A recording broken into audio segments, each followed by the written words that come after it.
The squirrels found a new hideaway. Tomorrow will never be the same. There is so much hope in our hearts. Brick by brick, we shall overcome and walk right into a new start. Welcome to the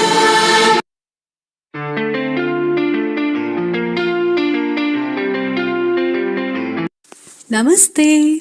Please join us this Sunday on a free global online episode, Menopausal Care.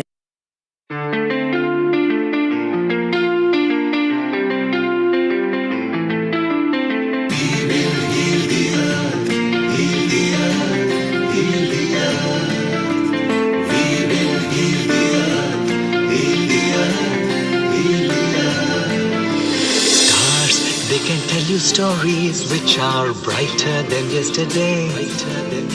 The streets have never been so quiet. The squirrels found a new hideaway. Tomorrow will never be the same. There is so much hope in our hearts. Brick by brick, we shall overcome and walk right into a new start. Welcome to the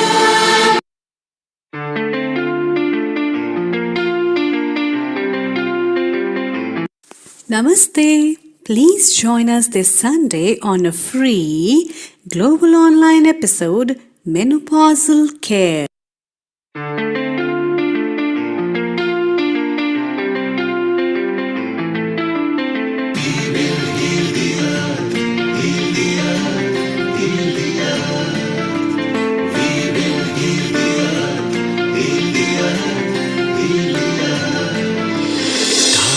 They can tell you stories which are brighter than yesterday.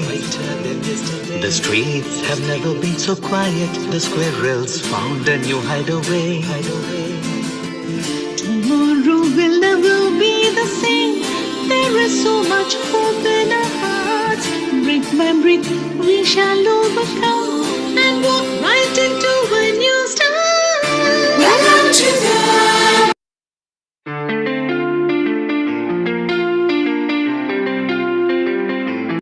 Namaste. Please join us this Sunday on a free global online episode, Menopausal Care.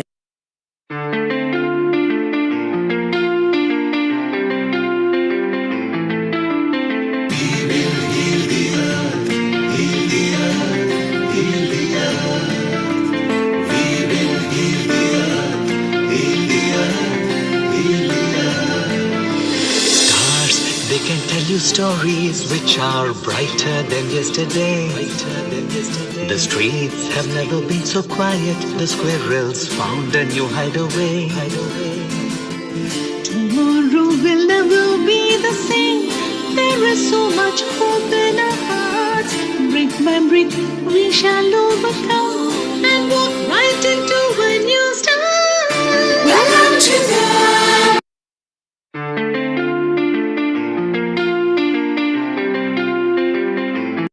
Namaste. Please join us this Sunday on a free global online episode, Menopausal Care.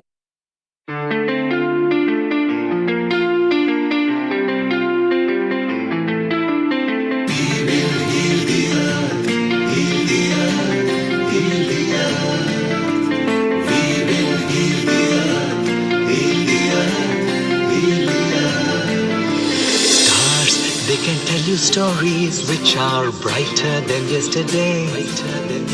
The streets have never been so quiet. The squirrels found a new hideaway. Tomorrow will never be the same.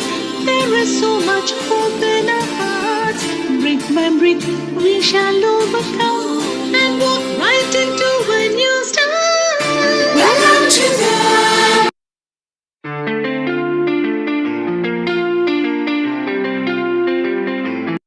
Namaste. Please join us this Sunday on a free global online episode, Menopausal Care.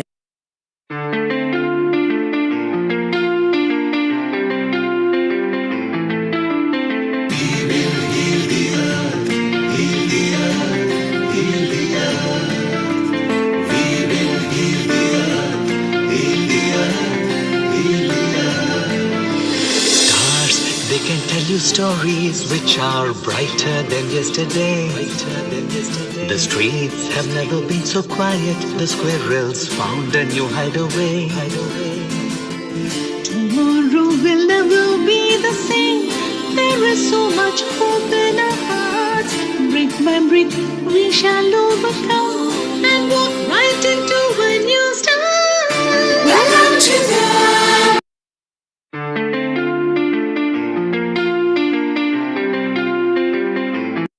Namaste. Please join us this Sunday on a free global online episode, Menopausal Care.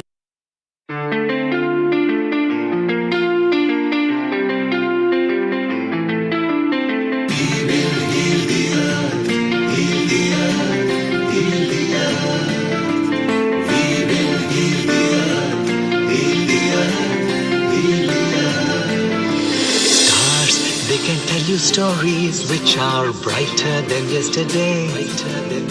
The streets have never been so quiet. The squirrels found a new hideaway. Tomorrow will never be the same. There is so much hope in our hearts.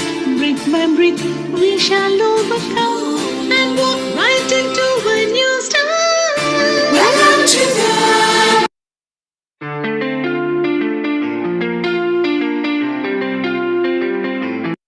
Namaste. Please join us this Sunday on a free global online episode, Menopausal Care.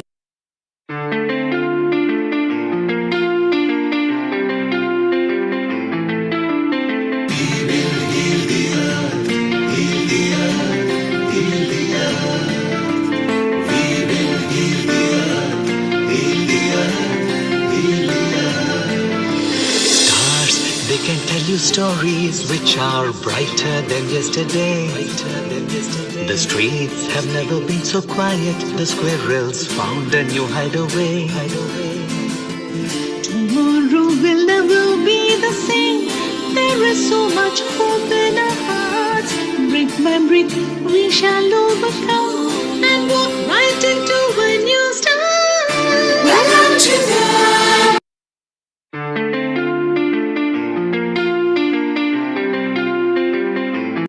Namaste. Please join us this Sunday on a free global online episode, Menopausal Care.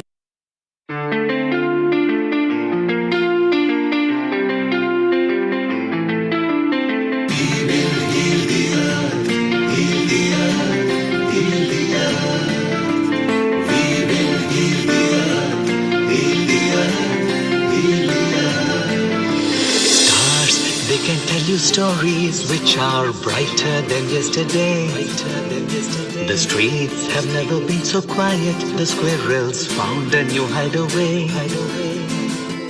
Tomorrow will never be the same. There is so much hope in our hearts.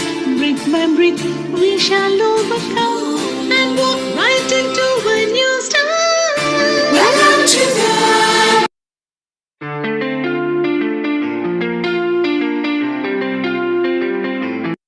Namaste. Please join us this Sunday on a free global online episode, Menopausal Care.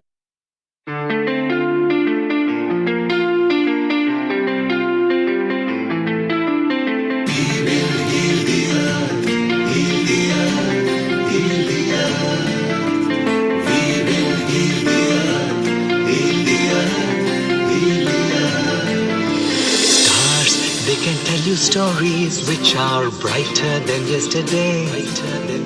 The streets have never been so quiet. The squirrels found a new hideaway.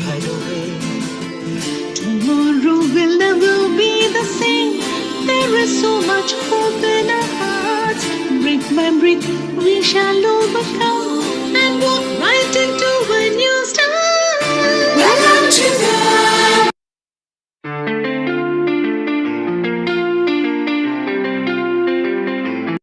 Namaste. Please join us this Sunday on a free global online episode, Menopausal Care.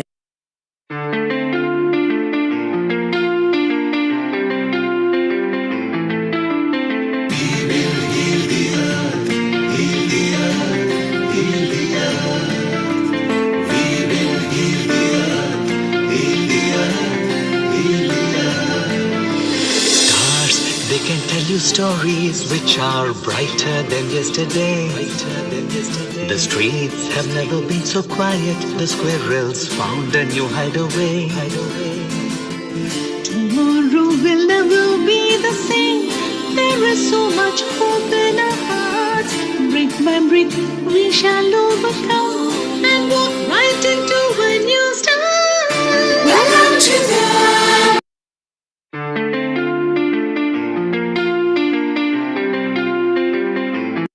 Namaste. Please join us this Sunday on a free global online episode Menopausal Care.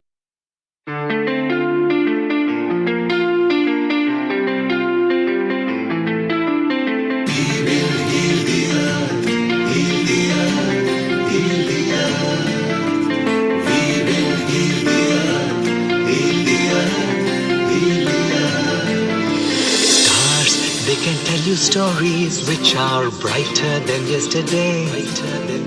The streets have never been so quiet. The squirrels found a new hideaway. Tomorrow will never be the same. There is so much hope in our hearts. Brick by brick, we shall overcome and walk right into a new start. Welcome to the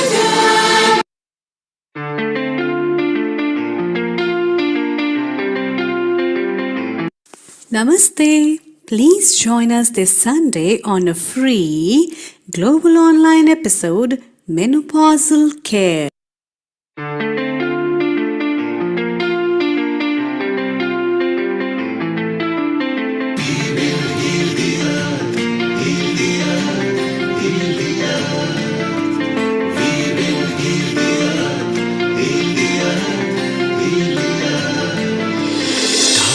They can tell you stories which are brighter than yesterday. The streets have never been so quiet. The squirrels found a new hideaway. tomorrow will never be the same. 10, 9, 8, 7, 6, 5, 4, 3, 2. Global Namaste. Good morning, good afternoon, and good evening to all the viewers of Healing Earth. Myself, Dr. Amrita, I welcome you to today's episode, a special episode of For the Women of the Women and by the Women on Menopausal Care.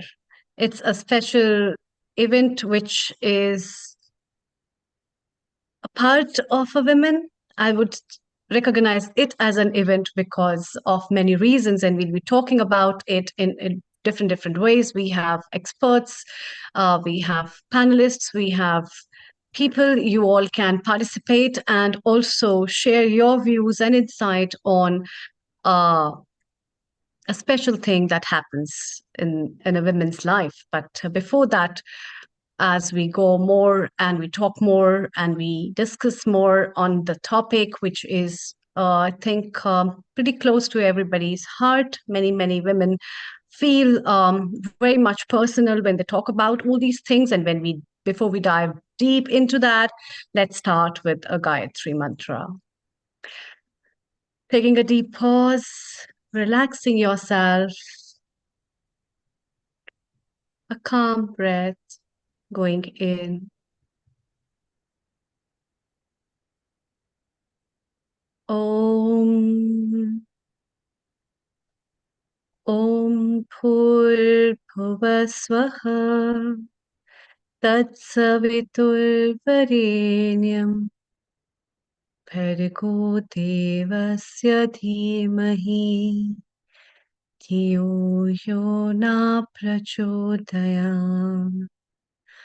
Om Bhurbhuvaswaha Tatsaviturvarenyam Bhargo Devasya Dhimahi Dhiyo Yo Na Prachodayam. Om Bhurbhuvaswaha Tatsaviturvarenyam भर्गो देवस्य धीमहि धियो यो न प्रचोदयात्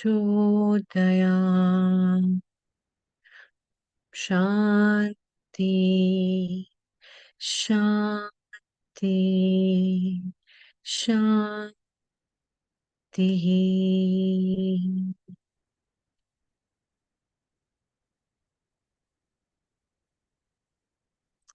Welcome again. Today's episode is on menopausal care, a word that is of utmost importance to all those ladies who are at the age of their 40s and 50s, as it becomes a turning point in their life. And to know about it is also very important.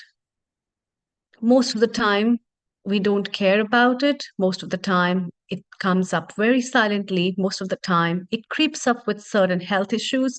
And sometimes we really think, is it really important for me to think about it? Or is it really important for me to really know what's happening with me?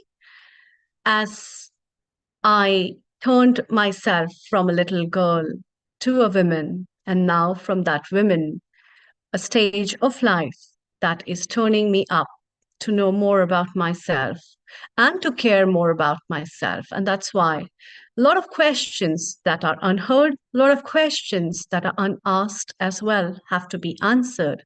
And that's why today's episode is specially aimed on focusing on this special topic, a stage of women's life, menopausal care. And that's why I can see two smiling ladies in front of the screen who are ready to talk about more on this vibrant topic that I think stimulates a lot of women globally to answer what's happening around and how the life will be after that. Very global namaste to both of you. Dr. Sonal and Alexandra in different parts of the world, as we welcome Dr. Sonal from India and Alexandra from Croatia. A very, very warm welcome to today's episode. Both of you are in the science of health, in the fields of wellness, as well as exploring your own ways. Dr. Sonal is a homeopath and is a working practitioner at Mumbai, and therefore, we have a lot of things in relation to that.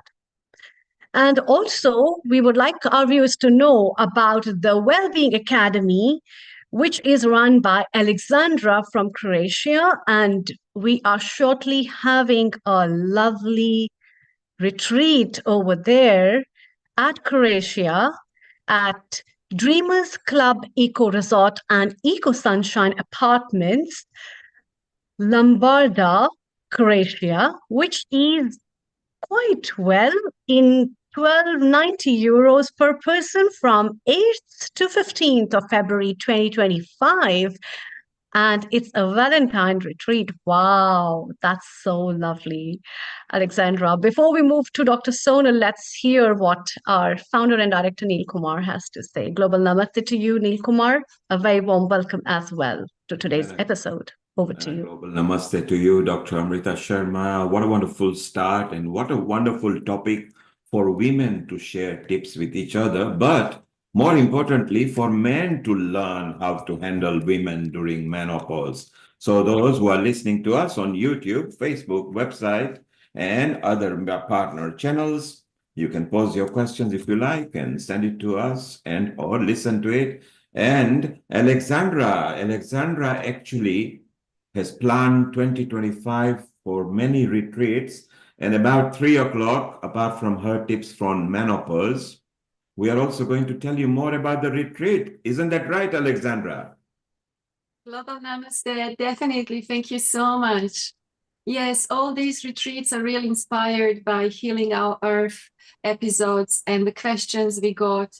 And there was like a really stream of these like wellness questions, and I was not like just noting it down through all these years and participation in your esteemed on your esteemed platform. So I created these programs, and especially like this menopause, and I am like now deep into menopause. It's like a lived experience plus expertise, guiding a couple of hundreds women through that. And what the first retreat will be about couples, because I think this is also a very, very special topic that can be shared, as you just said, Neil, by partner as well, because we need to share information and we need to have time and space to integrate that information.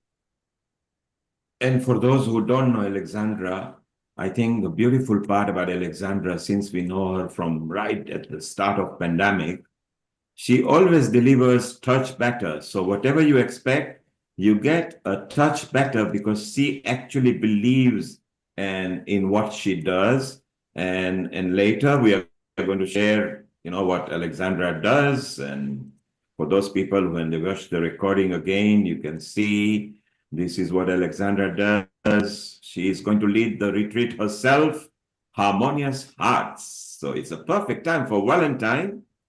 And tell your friends and whoever it is, let Alexandra treat you to a nice Valentine's treat. So Alexandra will tell them more about it. Stay around. You can chit chat with Sonal and her choice, and we'll come back to you in a moment. And Amrita, let's go from Punjab into Maharashtra in Mumbai, where Sonal, our smiling Sonal, who is not only a top homeopath, but she is also a holistic healer, plus more. So over to you, Amrita and Sonal, and let's continue. Thank you. Thank you, Neil Kumar. Thank you, Alexandra, for hosting such a lovely retreat. We would like to be a part of it as well. And it's time to welcome Dr. Sonal from Maharashtra. Global Namaste, Dr. Sonal. Namaste So to everyone. you are basically yourself a woman, and you are a homeopath. And secondly, apart from that, what is your personal perspective? So we would like to know your personal perspective as well as point of view from being a homeopathic physician. What is your view on the menopausal care that a woman must take? And what is menopause? What is special about it that we have to talk about it? Over to you. Thank you. So global namaste to everyone.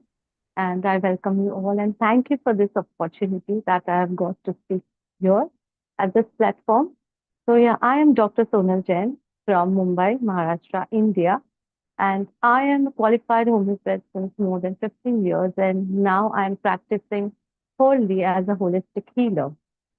So what made me come into holistic healing is the need of the hour during the COVID period. Okay, when the personal loss, the society loss was so much to deal with, and that's when I understood that the importance of being, to cater to your emotional wellness was so important. Emotional health is very much in, it is the thing, the need of the hour to address it. And with menopause as a topic, it becomes more evident because as I see that menopause is not a disease, okay? It is not a disease or a disorder. It is a state in a woman's life where there is cessation of menses, where she does not menstruate for more than 12 months, and also she cannot get pregnant. So this phase that is there, the woman goes through various phases. The birth, then her first menses, then marriage, pregnancy, menopause. So it is the natural way of aging. It is the natural way how we all age, even men age. But here as females, right, we are going through menopause. That is, we are taking a pause in our life from our duties of reproduction and going towards a new phase where we are also dwelling within ourselves, giving more importance to our own self, our physical life, our physical body, our mental health. That is my take on that. So, first, most important thing that I regard is the awareness about menopause. Because many of them is like, Okay, 40 cross ho gaya. Now you're 40. Oh, now you have to start with your menopause now. So it is going to start. But many of them are not even aware what is menopause. They feel menopause has just begun, but actually no. Menopause has just begun. It is not yet menopause. It is a perimenopausal phase that you are going through. And this is a transition. See, whenever we are going towards a transition, we require more care, we require more support. And that support, if we are expecting it from the society, but foremost, it becomes necessary that we expect it and we fulfill it within ourselves. That we give that support to ourselves before expecting it from our husband, from our family. So, awareness is the key. When you are aware about what is going on in your life, physically, emotionally, half the thing is done. You don't know why are you feeling so hot nowadays. You don't know why are you, just being irritable the whole day, whereas you really wish to be happy. Happy moment just crossed, but before it, enjoying it, what happens? Oh, irritation. So that you have to be aware of that. This is normal.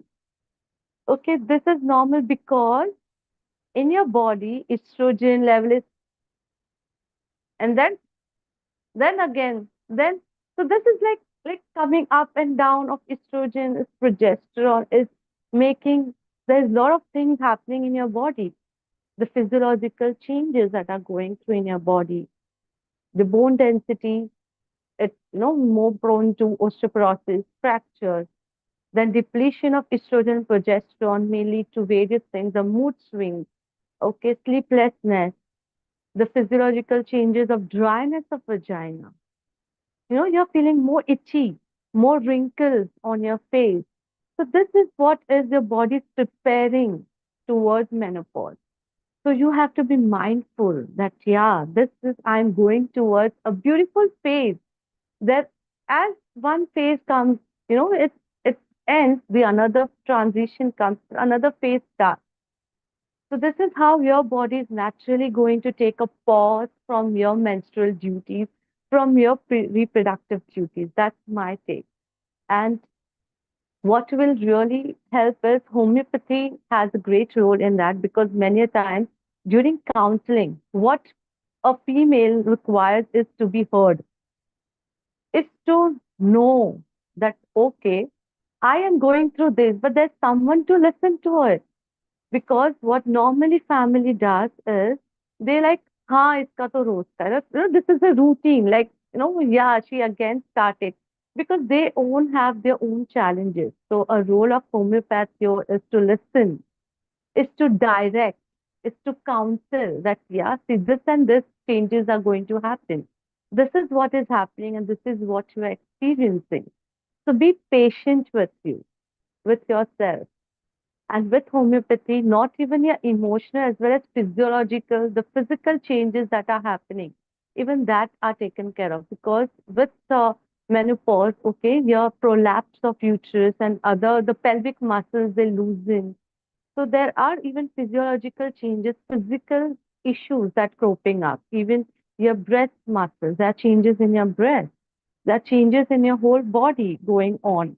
So to support that, you can visit a homeopath, you can counsel, you ask for their counsel, your expertise, your medicine. And this will really create a overall a holistic view of how to bring that changes within yourself. Okay. And with the holistic healer part, which I love more, because since I've been practicing holistic healing, I'm into Reiki, access bars, then journaling, gratitude workshops, mindfulness, Ho'oponopono meditations. So I've been exploring myself, and what I found is there are three stages to healing or cure: awareness, then steps, okay, to take forward from that awareness to the transformation, and then there is the real change that's happening. So half the thing is that awareness. So with awareness, with this more awareness about what is going on, when you are being patient with yourself, right? So that is where most of the things are, tackled, because okay, I'm going through this phase. I am having mood swings. Let's just take me some few moments within myself. Let's just do some deep breathing and just relax myself. Let me do EFT, the emotional freedom technique, and let me resolve the emotions that I am feeling right now. I may be feel abandoned because I'm not heard. I may feel I'm not worthy. I may feel that, oh, why is this happening just to me? And then with gratitude and the mindfulness, when you are being grateful to your body, okay, let me just tell you this gratitude has amazing results. Okay, because what you are doing is you are really tackling your emotions, okay, from the lower emotions of hurt, anger, irritation. You are moving ahead to the higher emotions, that is love, great gratitude for yourself, patience for yourself, kindness for yourself. And we all know what is the manifestation technique. The vibration that you vibrate at, it manifests that reality. So when you're vibrating at the higher vibration, let me tell you, you are more able to cope with these situations and elevate your own emotional frequency and bring that changes inside your body. And the journey of menopause will be very beautiful and very smooth.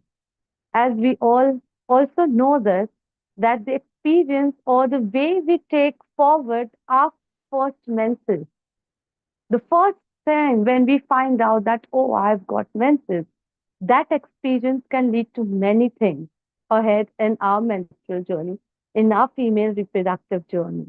The same way how we take care of our emotion and physical needs can smoothen this menopausal journey too. So yeah, yours me, Dr. Sonal Jain. If you wish to ask anything more, else I'll just go on. Uh, this has been really nice, actually. And you have been talking a lot of aspects in many, many ways. And I think that really touches the heart of a lot of women when we discuss about um, how that stage has to be celebrated. And it's not more about getting depressed from your side, as you pointed out, and it's a kind of a celebration. In many countries, people celebrate meno- menarche stage where the girl starts to menstruate because it's a reproductive life. But then uh, on the parallel, I think this also must be celebrated because it's a transition of an individual again to another phase of life, which is yet beautiful, and which doesn't even finishes up a lot of stuff. From a homeopathic physician point of view, I would like to know from you. A lot of women have got a lot of health problems, and that's what the basic issue is. Health problems in terms of hot flushes, health problems in terms of cramps and not having periods, hot flushes along with anger, anxiety sometimes, and also with the balance of, as you said, the calcium and vitamin D3 levels with osteoporosis and stuff like that. And apart from that as well, a lot of women also experience different kind of mood swings that they have.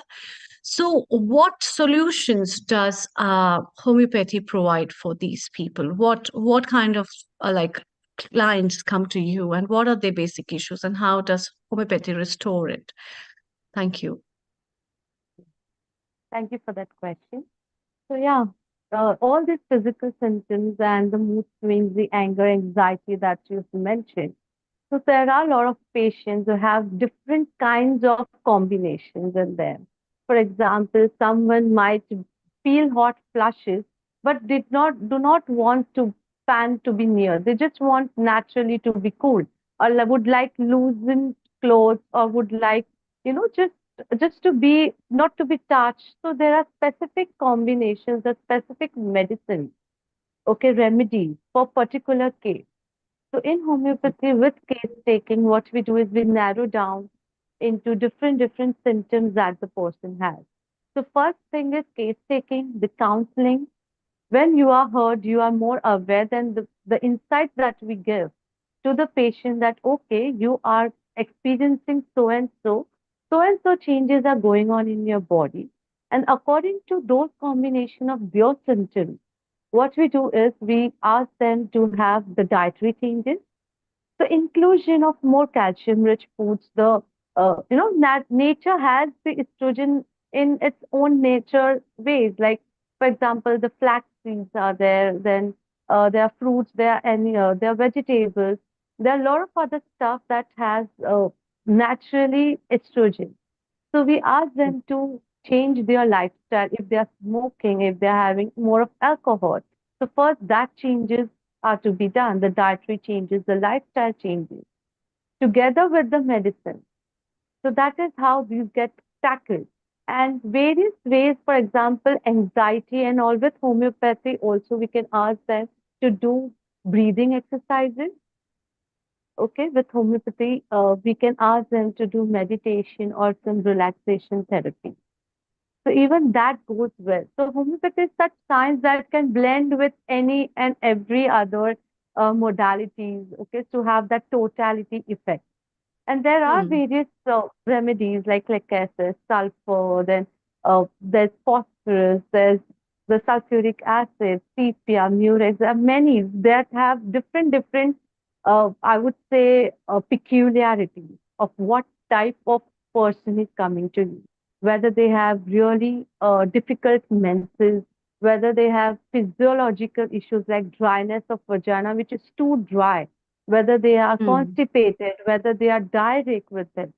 So according to that, we finalize the medicine and we give according to the constitution plus many times acute remedies for the acute thing. If the person is too uncomfortable, then the direct action, the immediate action is to be provided. So the tips with homeopathy is also the lifestyle changes, exercise routine, small walks in the nature, with journaling, meditation, even yoga, you all together summation. Because see, as a woman, we are not just our body, right? As a human being, we are not Yeah. just our body. We are collection of our experiences. We are collection of our emotional body. We are so Hmm. many things together at one time. So only one Hmm. thing won't just help. There is going to be the holistic approach towards it. And first of Yeah. all, assure your patient that this is not a disease or a disorder. It's a Hmm. natural way of The natural aging. stuff. Yeah, that's very nice. In fact, we have one of the views from our technical director. He's been talking a wonderful thing. It's very important to think about the men's perspective and their responsibilities when they love their partner. Yeah. And then in that case, what practical steps can men take to support their partners, family members, or colleagues going through menopause, both emotionally and physically? What So is your point on the that? so the word menopause has also Hmm. men. Oh, pause. Take a pause. Hmm. You too take a Hmm. pause. Okay, understand your female, understand your partner. If she's complaining, you also be aware, okay, this is the stuff she's going through.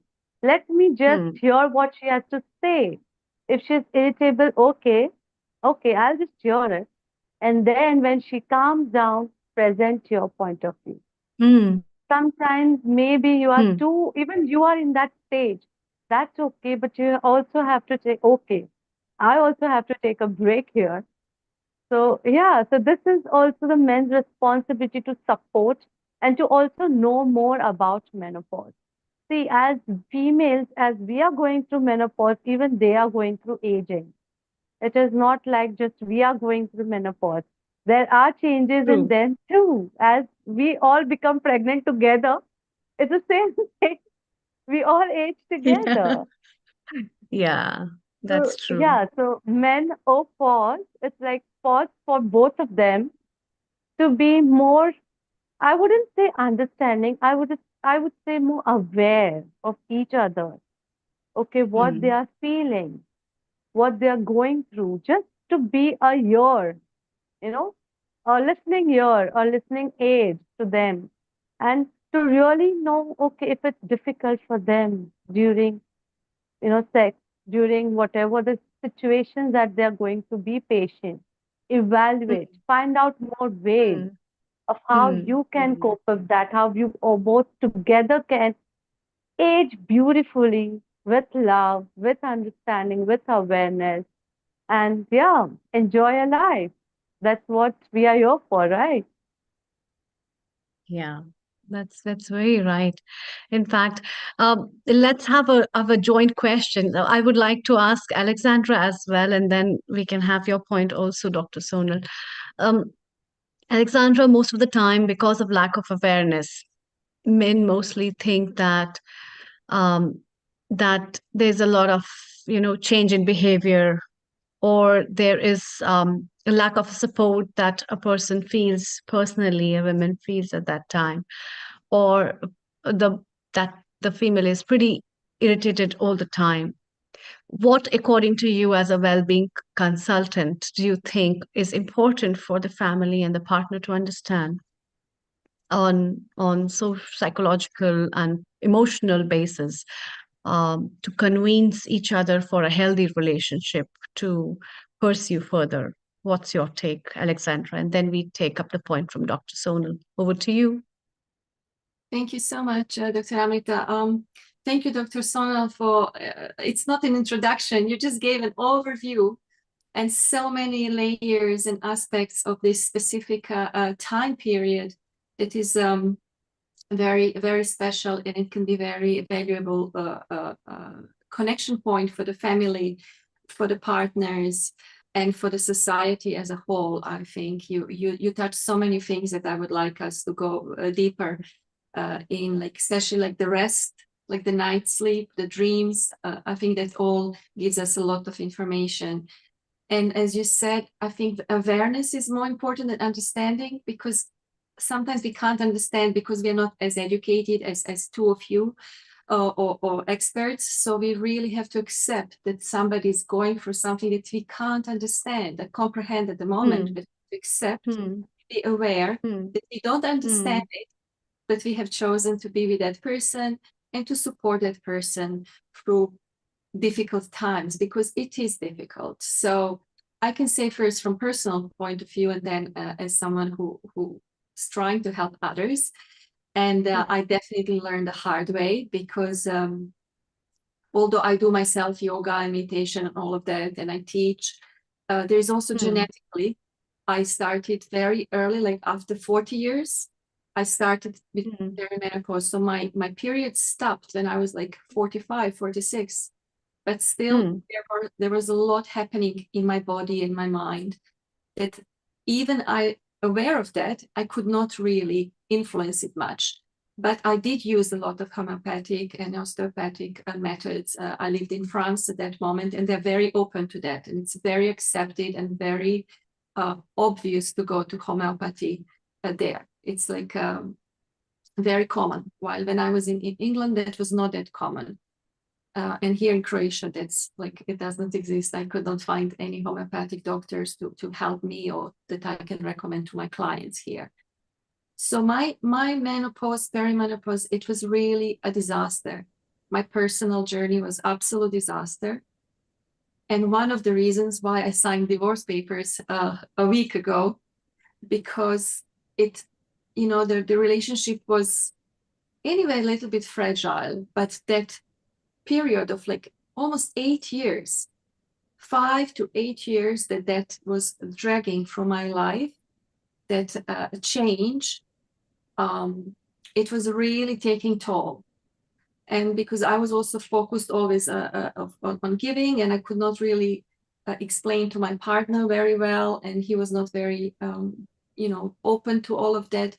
It became a burden. My mood changed. It's like, I really tried. I mean, I really do my best to control it, but sometimes I just could not.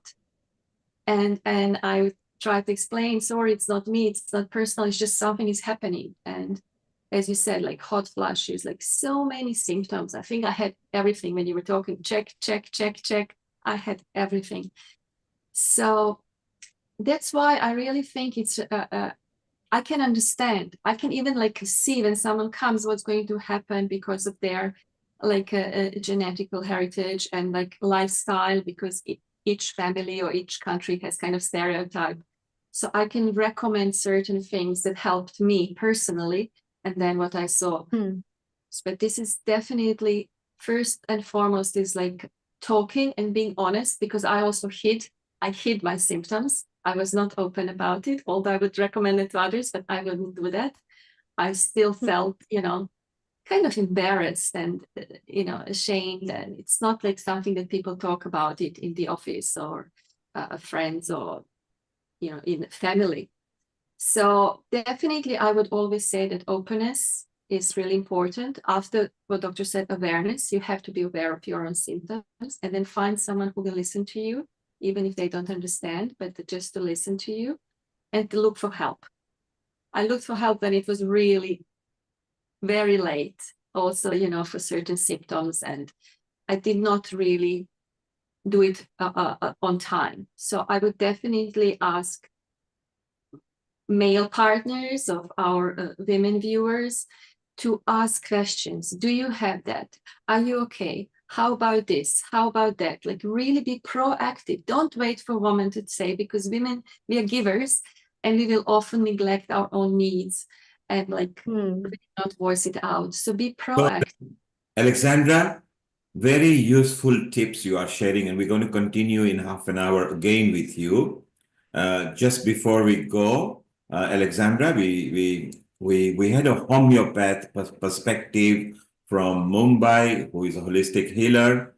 What we are going to do, Alexandra, stay around. We're going to come back with you in about half an hour. We're going to remain still into India. And now we will have an Ayurveda expert. She is an expert from Pune, who has been part of Healing Our Earth as well. So from general perspective, from Western person in Croatia to person in Mumbai, from homeopath person and holistic, we move to a multi-expert again into Pune in India to Vaidya Kulkarni. Before we go to her, Sonal, what is the best tip you will, Alexandra mentioned very clearly that the partners are very important and male maybe need to be educated and don't wait. So those men who are listening, don't wait for your woman to complain, maybe proactively ask them. What tip will you give, Sonal, to men to understand menopause? Yeah. So nowadays, internet, social media is full bloom.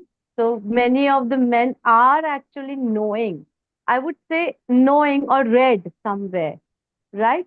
So don't just watch those reels, also get aware that, okay, as you are approaching that age, so is your partner. So open communication. And also if you see, okay, that certain symptoms she's not doing well, so I would say just, enroll together in some yoga or a retreat, or do some activities together. Okay, right? Go for a holiday together, understand yourself, and that's when she'll open up to you. And if at all she's not opening up to you, as you are also this aware person now, or knowing that, okay, this is the phase that's going through, this is what she is going through, just have patience. You can also start guiding together. So all those steps that are there that involve each other together. Communication is the key. With awareness, as Alexandra said, communication is the key. If you're and in maintaining not just about the menopause, in every relationship. So you have to communicate. Sonal, you are That is, reiterating also what Alexandra said. Openness is important. Do yes, maybe things jointly together so the yeah, man, look, do after all, you together. are either in love with your partner or at least you love them. They may be the mother of your children. They are with you. Why not be compassionate and try to understand? And it could be that the woman just doesn't know what she's going through, so she's not able to tell you. Yeah, very much. Because you're not all women know what exactly they are going through. They just are so much, I would say, tortured by the symptoms that are going within. that they are not ready to look outside. But then you take her, towards that healing. You take her towards that awareness, that transformation. So that is Sonal, how it is. Sonal, stay around, Yeah. Sonal, so that Okay. we discuss further. We want to go to Pune now to our expert in Ayurveda. She's multifaceted expert as well. So stay around, Sure. Sonal. And Kumud, Shirley, Kumud will be with you in a Yes. while. You can make a quick comment, and we want to go to our expert there. You can make a quick comment, Kumud, and stay around, and we'll discuss with you at 3 o'clock. You can make some Please comment. unmute yourself, Kumud. Kumud, unmute yourself. Have a quick comment, and then you need to unmute yourself. Yes. Okay, yeah, I just wanted to say, I'm 78, gone through menopause a long time ago, but my experience, what I had, a husband who understood me having periods and how terrible it is, and he was very sympathetic. But when I came to the menopause thing, I suppose when I didn't understand it too well, he didn't either. And so it was very, very hard to face that situation, and also that you have to be there for the husband, looking after them and everything. But I live in Germany, so I wanted to share my experience with you later, yeah? So Kumud, stay around in about half an hour when Alexandra comes, and we are chit-chatting. We allow guests to chit-chat. So stay around, and if you could turn your video into landscape so that we can have more proper presentation over here. Stay around. We'll be with you in a while. Okay. Thank you. Yeah, okay, thank you, yeah. So, Amrita, let's travel from Punjab into Maharashtra in Pune, and let's have our expert, Renuka Kulkarni, who is multifaceted, and she's very senior in Ayurveda field. She's been part of Healing Our Earth as well. So over to you, Amrita, and take it away. Thank you, Neil Kumar. Thank you so much. Global Namaste, Dr. Renuka. Namaste. A very warm welcome again Thank to you. this episode. I think these Yes. topics are very close to our hearts, and then you being apart from the field of Ayurveda, running up such a successful Panchakarma clinic, and have a good practice of Ayurveda. What's your take on this? And you are yourself at the stage of all this. So please share with us your personal as well as your expert opinions over 10-15 minutes. Thank you. Yes. Thank you, Dr. Amrita. To continue this discussion, I will like to add that the reaction of the woman is not the same at every time. She will react to the same situation in a different way because she is having different kind of hormones in her. The reaction to deal with a woman is not a simple task for a man because she reacts differently. At the age of menopause, it is very different.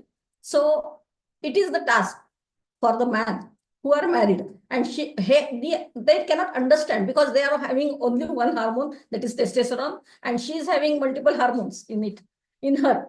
So, and at that age of menopause, there is a storm going through. She is going through the storm. So now I will like to like communication is the key. We have to counsel to the patient, and as good as her family also, her male partner also, because she devoted her life to you, childbearing capacity, and she is bearing the children, and then she is facing this problem, and it is not a disease, it is just a phase. And to make this phase very easy, we can share more and more tips on this. Let's start with the presentation.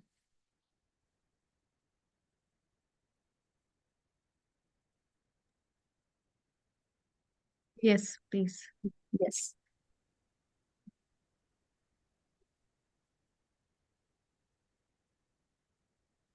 That's a lovely presentation on menopausal care.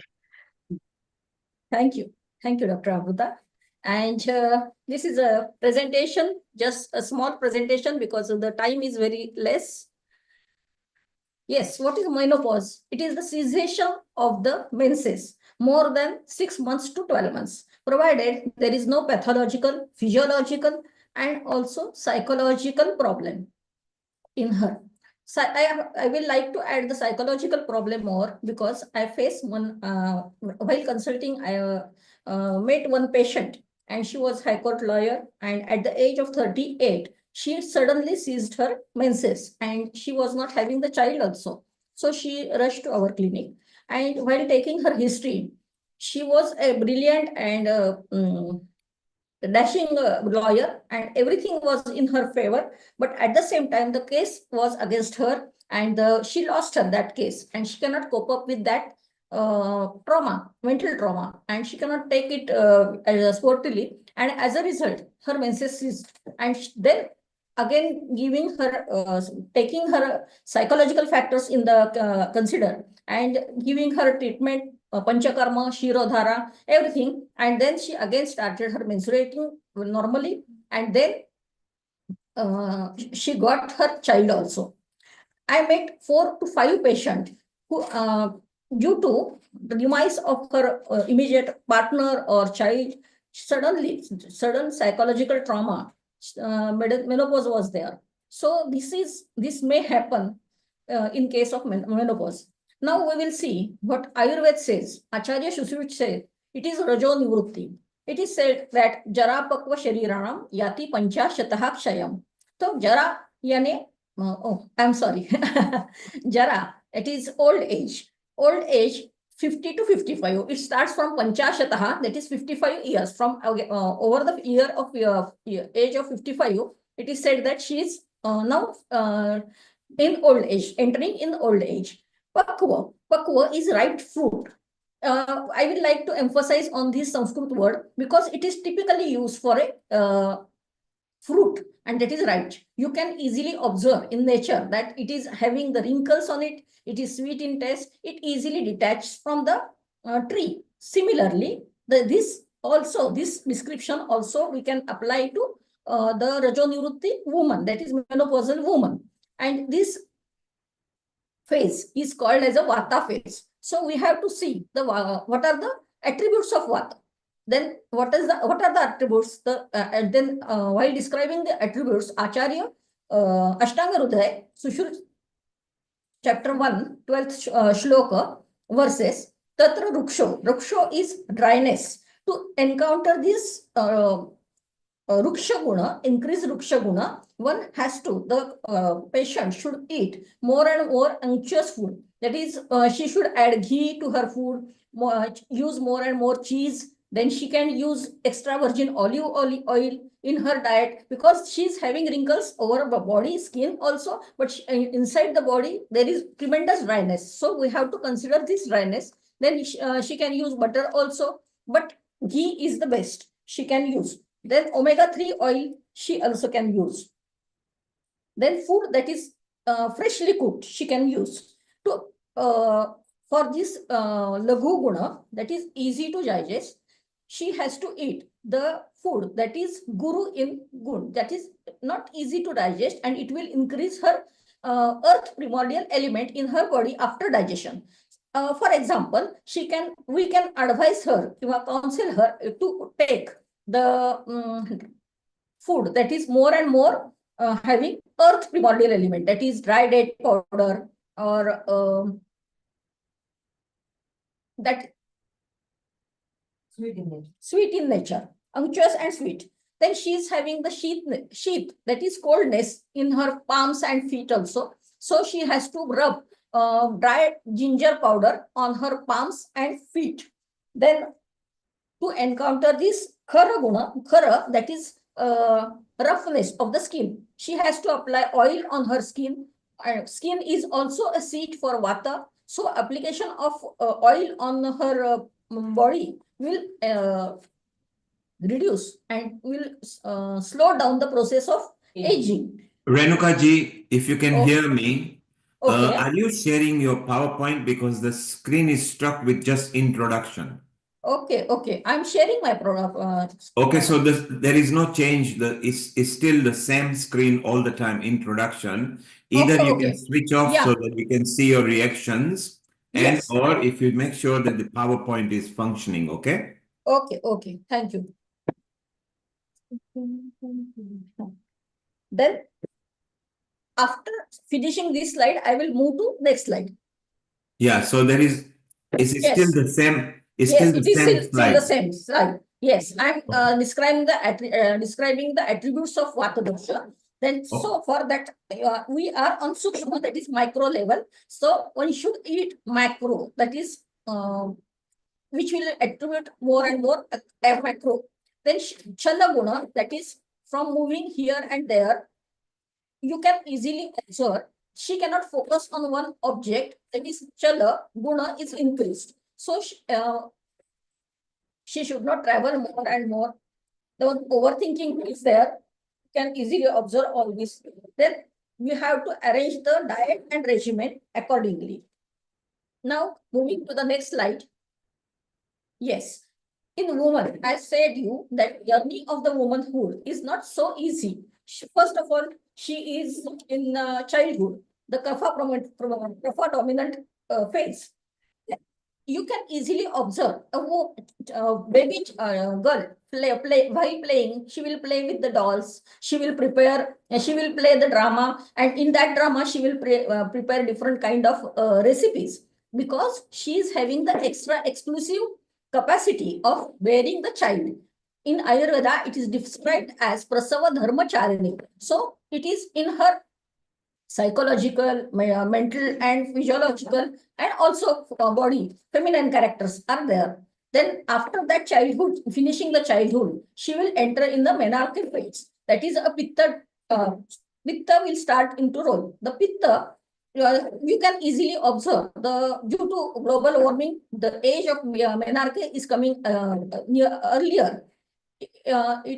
Ideally, it should be up to 12 to 16 years. But nowadays, due to exposure of social media, knowing all those sexual things, very easy, they can observe. Then, due to not genetically, they don't eat the genetic, they eat to genetically modified food. So the changes in her body become more prominent, and the menarche, age of menarche is becoming earlier. At this age, her conversation with her mother is very important, and all these phases need a good doctor or vaidya who will counsel her in each and every phase as a friend. Oh, this phase is vata, this phase is pitta, and you should eat this, you should not eat this, and she should talk to her frequently for this, and she can take the consultation also, because every phase is not so easy for her.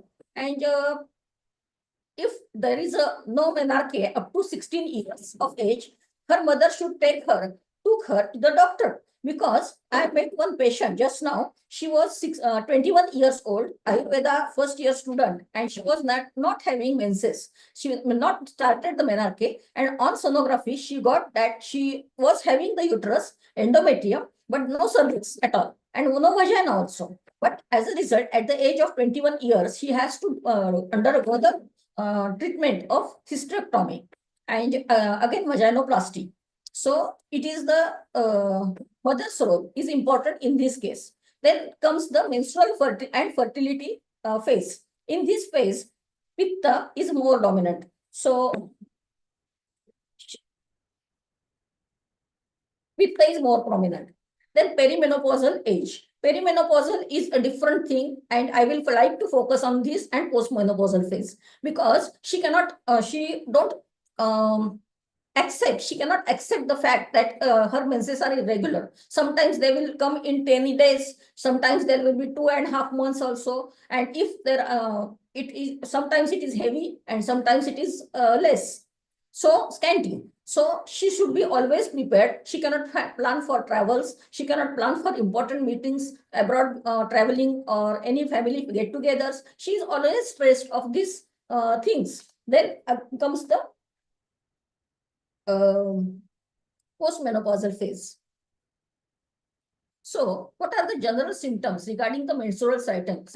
Because the Dr. Neil Kumar gave me this subject that I have to speak on this subject more. Irregular cycles with or without excessive bleeding, sudden cessation, gradual hypomenorrhea, and gradual oligomenorrhea. If there is excessive bleeding, one should advise her to take more and more astringent nature food or decoctions. You can easily advise her to take black coffee, a shot of black coffee, then astringent rice water, then nakeshar. You can advise her, so the bleeding will stop. But here, instead of going for hormonal treatment, hormonal replacement therapy, Ayurveda is having the fantastic solutions for this, overcoming this phase. Then you can see the physical, physiological, and psychological symptoms. The physical symptoms are obesity. Suddenly she will start having the deposition of the fat on her abdomen, belly, then skin aging. Here she should exercise daily, but it should be half of her exercise. Exercise should not be for the burning of the calories. I met one patient, she was from Encinitas, she was 65 years old, and after eating, she was running for 5 miles in order to burn the calories. But at that time, she cannot digest her food easily. Here, consultation and counseling is very important. Then skin aging. Skin aging is a major concern. Many women underwent the Botox therapies or some cosmetic surgeries. But a simple trick is that you should apply the available oil on your skin towards heart from the bottom and around the belly. And after that, don't use any kind of body wash or any kind of soap. So there will be a protective layer on your skin. Instead, you can use Trifala Churna as a scrubber or Upton, that is for Udvartan. It will demolish the fat underneath the skin.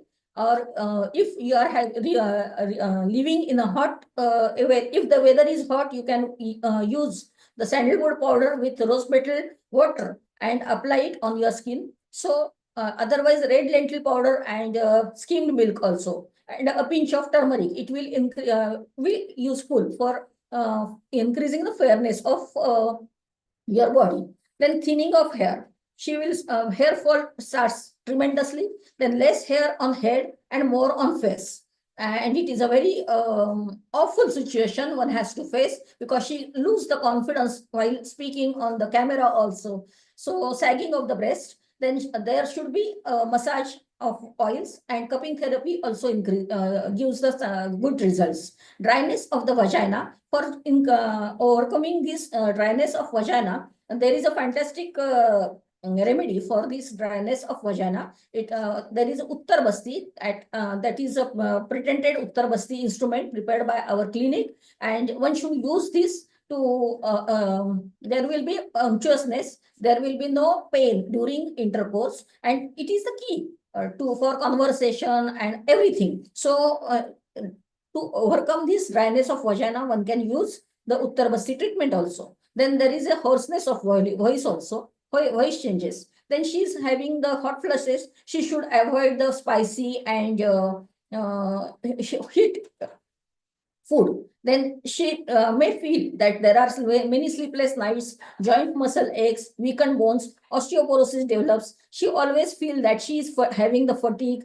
palpitation, osteoporosis, urinary changes, digestive changes because food is not digested easily, excessive sweating, because she can wake up in the night or at the night also due to this excessive sweating. Then cold extremities and loss of libido. To overcome this loss of libido, we have to give her medicines that will increase her interest in the sex also, and it will encounter that, overcome that dryness of vagina. Psychological factors are also there. She cannot cope up with this phase. Sometimes she feels very, very depressed. Mood swings are there. Then irritation is there. Trouble focusing. Mental fog is there. Low self-confidence. I remember one patient. She was a gazetted officer and she was directly reporting our Prime Minister, respected Modi ji. But at this phase, by overcoming this phase, and 1,000 people, staff was under her, working for her. But when she visited our clinic, when she was walking, her husband took her with support, and she cannot walk 2 steps straight. And we gave total complete treatment as a Basti, Shirodhara, counseling, and internal medicines that will increase her self-confidence. And after that, she danced beautifully in her daughter's wedding. And she told me that, oh, my doctor, madam, this is due to you. I said, no, it is Ayurveda, not me. Then how to deal with it?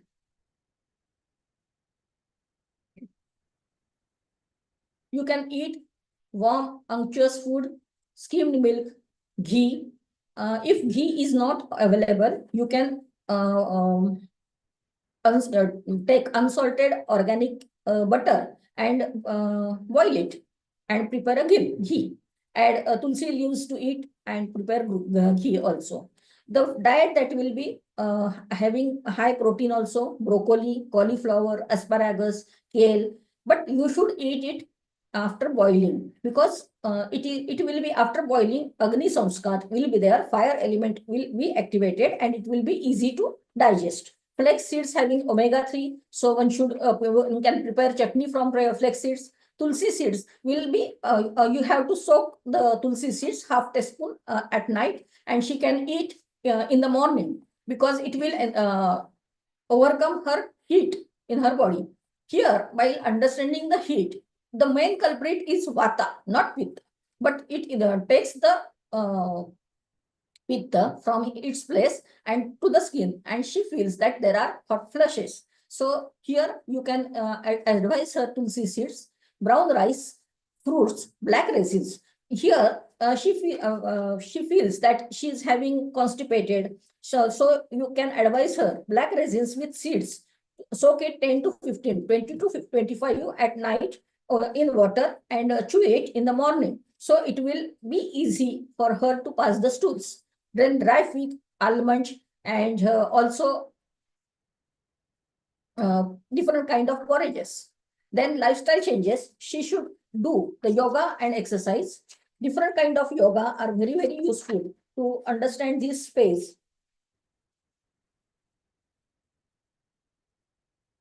You can advise her to do butterfly, Vajrasan. It will, after eating, she should eat in Vajrasan for 10 minutes and it will pass the gases. So neck exercise, that will be helpful for her. Surya Namaskar, because it is a complete pranayam also, and it gives hormonal balances to be in everything in balance. Then she should do Naukasan. It will give pressure on her lower belly, and it will be useful not to use, it will not allow to deposit the fat on her lower belly. Then Tadasan for balancing her body. Then Ardha Vajrasan for the low back exercise. Parvatasan and cycling in the bed. That will increase the blood flow towards the uterus. Then she should practice daily meditation, then pranayam. First, she should do Kapalabhati, but it should not be excessive Kapalabhati, not for half an hour, because we are not yogi. It should be a 10 to 15 times Kapalabhati. After that, you can perform Anulom Vilom and Dirghashwasan, that is a long breathing, deep breathing. And after that, one should be the focus. Brahmari pranayam is also important. Then she should take proper sleep. If she is not having the proper sleep, she should use nutmeg powder with water and apply it on her forehead for proper sleep. She can use yoga nidra for proper sleep. Then one can advise her to take a hot milk and with turmeric for proper sleep. These are different kind of foot massage is also helpful for proper sleep. Then what is the treatment protocol? Here in India, we advise her to take the Matra Basti, that will be that will delay her aging process. Uttar Basti, that will overcome her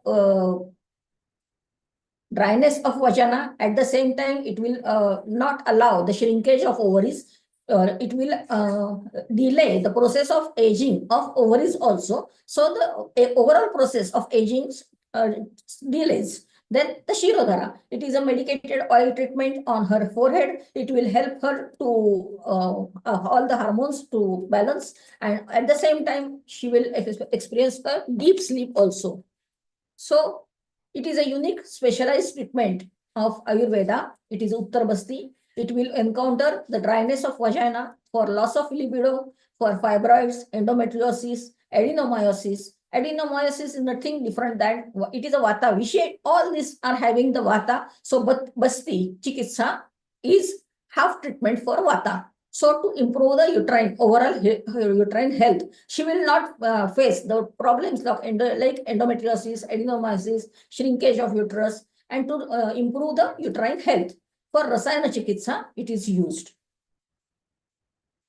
So it is a unique design for painless procedure without any complications. It does not require any OT setup. It is pre-sterilized and pre-filled also, and it is easy to use. It is we are having the patent of this instrument just in last month only we got this patent, and it increased the success of treatment. If there is a repeated IVF failure cases, increase the endometrial receptivity, we can easily advise her to take this repeated cycle of Uttar Basti. And in I said it that in menopausal woman also it is very useful. I think my time is up now. So thank you. If you are having any kind of questions, please continue. Thank you, Dr. Renuka. This is nice. Can you please tell our viewers, because globally people are joined with us at different partner channels. So, what basically is Basti? And when you were talking about Vata, so what is Vata? What is actually happening from the perspective of understanding all this and what it has to do with menopause? Could you please tell our viewers what all is it about? Yes, thank you. It's a very nice question, because I will like to elaborate more. Because as a child, she is facing the kapha. As a fertile age, she is having in a patta stage, and when she is facing the menopause, tremendously she is having vata. And vata, to balance this vata phase, Basti treatment is advised, and it is half treatment. It is described in Granthas that it is a half treatment, Ardha Chikitsa, for the Vata people. So in order to overcome this is Basti. And in menopausal woman, we use, like enema, we use this Basti treatment through anus. We have to pass the simple rubber catheter, and 50 to 60 ml of medicated oil is entered in her anus, but it will not cause loose motions, but it will pass the gases. She will not feel constipated. It will allow her to gas the passes, and bloating will be less. And this is the chikitsa. This is the treatment. And this is with the medicated oils. What kind of medicated oils are they? Yes, different kind of medicated oils are there. Chandan Bala Lakshadi, if she is feeling some kind of hot flushes, then if she is having the hard stools, you can advise her Chincha Lavan Tel, Matra Basti of different Sahacharadi Tel. And after giving this, you can advise her Uttar Basti. It is entered through vagina, and it directly enters into the uterus and fallopian tubes, and it helps to stop the aging of ovaries. So the function of dryness of vagina is less, and she will increase her interest in sex again. So this process is slowed down after Uttar Basti and Uttar Basti. So basically, this Uttar Basti is of medicated oils or medicated herbs that are present in Ayurveda, that are recommended in Ayurveda. That's what. Yeah. It is of medicated ghee or medicated oil. As per the patient, as per the constitution of the patient, at the age of patient, it can be used in a different way. So medicated, and it is not a case of it is 3 to 5 ml of ghee or oil, medicated oil. And we have to enter it in the external os, up to the external os of the cervix, and we can push it in directly into the vagina. So it will increase help her to receive the endometrial it will increase the endometrial receptivity. I repeated IVF cycles are there. If fibroids are there, adenomyosis, endometriosis, she is having the problems. They can be easily solved with the help of Ayurveda. This treatment. That's amazing. In fact, these kind of herbs, they have their own role, and a lot of recommendations have been given on this part to understand the role of utilizing the herbs in the form of oils or decoctions, or in the form of the medicated ghee, clarified butters, which are given directly through that route to the body, which helps in preventing all these issues. What Dr. Kulkarni has said, we have been discussing about the menopause and the modern menopausal issues in relation to that. So a lot of things can be substantially reduced at the local level, where we can use the local applications, and emotionally and mentally counseling, as well as Shirodhara, where a medicated oil is poured on your forehead. It calms you down, it relaxes you, and it's a nice rejuvenating part of it that can be utilized. Thank you very much for such a useful input and giving us an insight from the Indian perspective and Indian medicine system point of view to know more about what is menopause. And this is an instrument that is used for Matra Basti. That's what it is. So it's an instrument that is used for giving medicated oil or medicated clarified butter to a patient, which is of use and do wonders of the job. So yeah, it is a Uttar Basti instrument. We have to enter it in a cervical os and allow the oil to enter in the vagina. And another one is for Matra Basti. There are two types of Basti. This is for Uttar Basti, and we are having the patent of this instrument. Okay, that's great enough. Thank you so much for joining in. Please stay around. Thanks a lot. And yes, it's time to move to Croatia with our well-being expert, as well as our episode producer, Alexandra. Alexandra, you have been listening to Dr. Kulkarni for such a long time. What is your take, and how do you find what all things she recommended from the perspective of Indian knowledge system? Thank you. Kindly unmute yourself. Alexandra, can you hear me? Thank you. Yes. So thank you so much. Thank you so much. It was very informative. I know it's such a short time, and you have to present the whole science of a couple of thousands of years in just a couple of minutes. But you scratch the surface of this wonderful ancient healing art and science, and I really wish more people had access to it and also knowledge about it.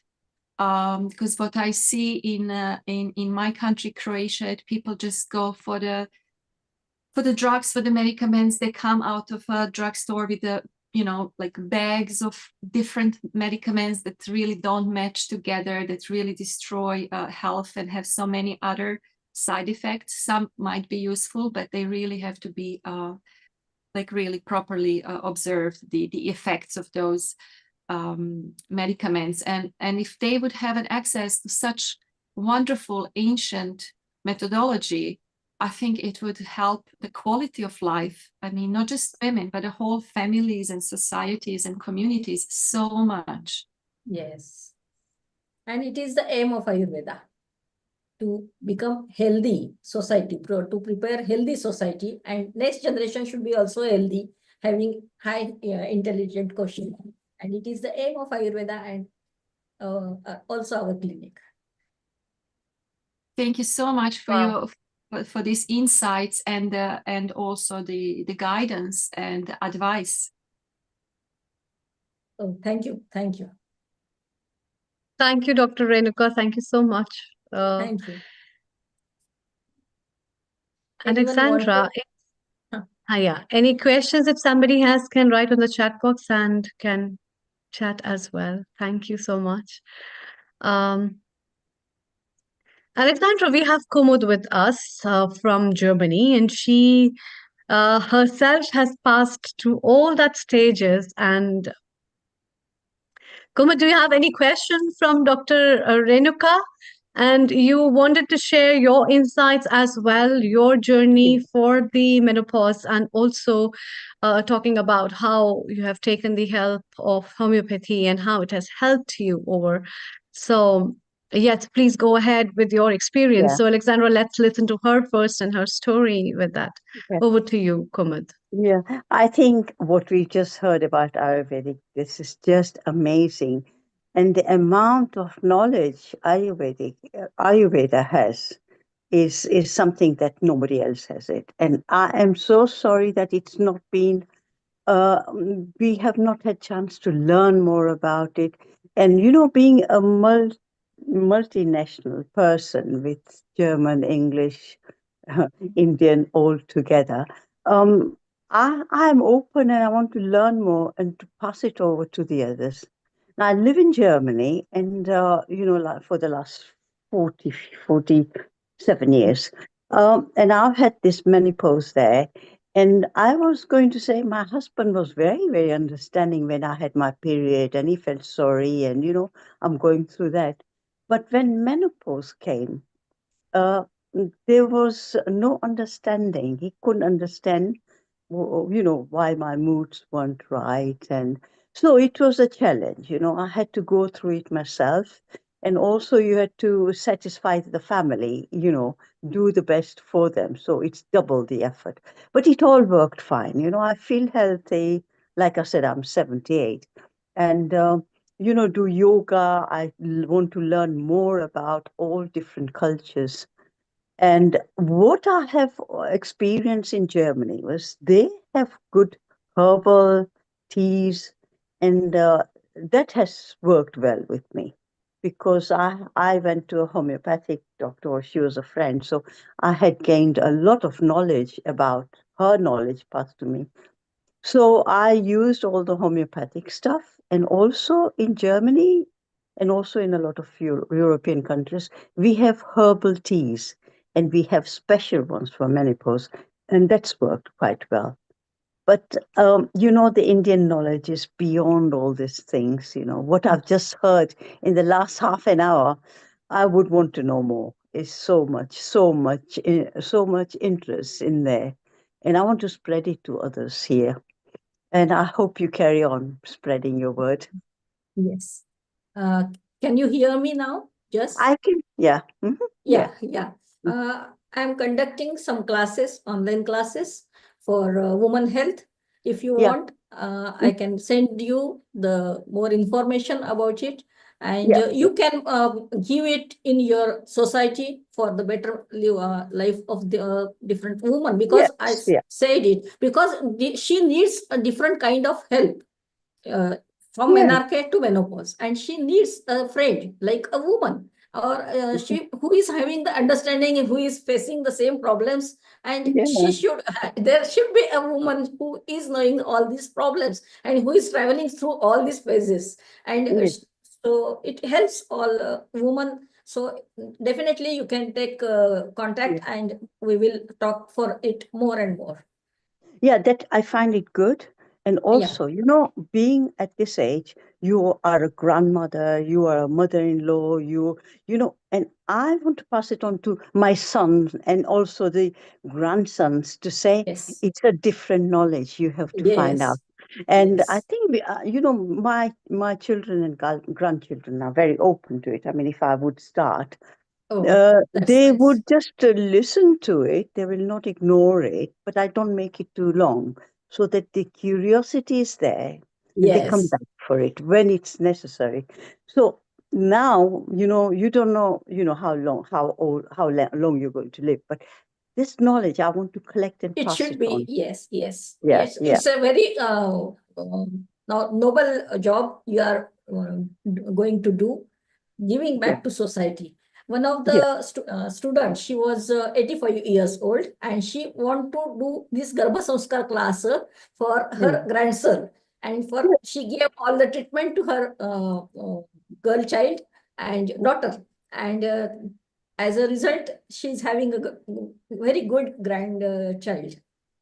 Yeah, and I think, sorry, if there's no knowledge from you, we can, even from us, we can't pass it to the next generation. And so the Yes, yes, ignorance will stay. But when there's already all that, if I can collect it and pass it, awaken them to other things, look yes, at other yes, ways. So, but yes. you have given a lovely lecture, I must Oh, say. thank you, thank you, It thank was you. amazing for me. There was so much to Yes, learn now. I'm very yeah. curious. Thank you. Thank you, Kumud, thank you you. can share your contact number in the chat box so that we can have an access to it as well. And I think Dr. Kulkarni, we have a question for you from Lata from London, and she's asking, what does Ayurveda recommend for cold hand and feet and extremities? And if Yes, the female has it does it anything has to do with the menopause or what can be done?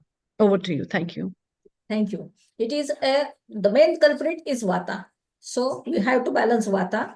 The simple remedy, home remedy, you can easily order from Amazon, dry ginger powder, and you can rub it on your hand and feet. And avoid to use your hands and palms and foot in water. So excessive use of water will increase Vata. So you have to be aware of that. Stay away from the Hmm. water. I This see. simple So, remedy helps a lot. Yeah. okay, applying a dry ginger powder in your hand and feet Yes, will help only like a you face in. powder. You have to rub it like a face powder. Okay. So applying that will help you in taking away up the cold extremities of your hand and feet, and also protect yourself from cold in that situation. So thank you very much, both of you. Alexandra, it's a wonderful episode as we are moving forward, and as we have a good diversity of people and experts in their own grounds who have been talking about the perspective of what best can be done for menopause. Let's move on to you and talk and share more about all this stuff. And I think in many places, in many parts of the world, it's also a taboo where people, um, many women are afraid to discuss about all this stuff, and they think that something wrong has happened, or even the what will people say, or the society will say, or what my partner will say about all that thing. So in that way also it needs a lot of emotional care for an individual. What have you to say about it? Yeah, this is like a good question, and it's not easy to answer. I think, Dr. Amrita, thank you so much, but I don't dare to it's very complex. And I think what Kumud just said, like in Germany, in some Western European countries, I think it's much more available to deal with issues like that. On many, there is more holistic approach and more education. And even in kindergartens, I think children learn already. When I lived in Germany, it was really children learned about all these biological changes, about their grandmothers, their grandfathers, the mothers. It was like very, very interesting how different countries deal with transitions in human life, even death. I mean, we don't talk about it. We are like scared about it, but it's like we are all dying every day, and we don't talk. We don't teach our children that it's happening, and it's going to happen to the dearest ones, and to the pets, and to the people around us. So I think this stigma is always an issue. When something is like hidden, mysterious, unknown, then there is a lot of prejudice around it. And that's why I think Healing Our Earth is an amazing platform where we talk about different topics and have different experts to talk from different aspects of that topic or theme. So what we just learned is such a vast knowledge. And so it's so practical, just like taking ginger and rubbing into your feet and your palms.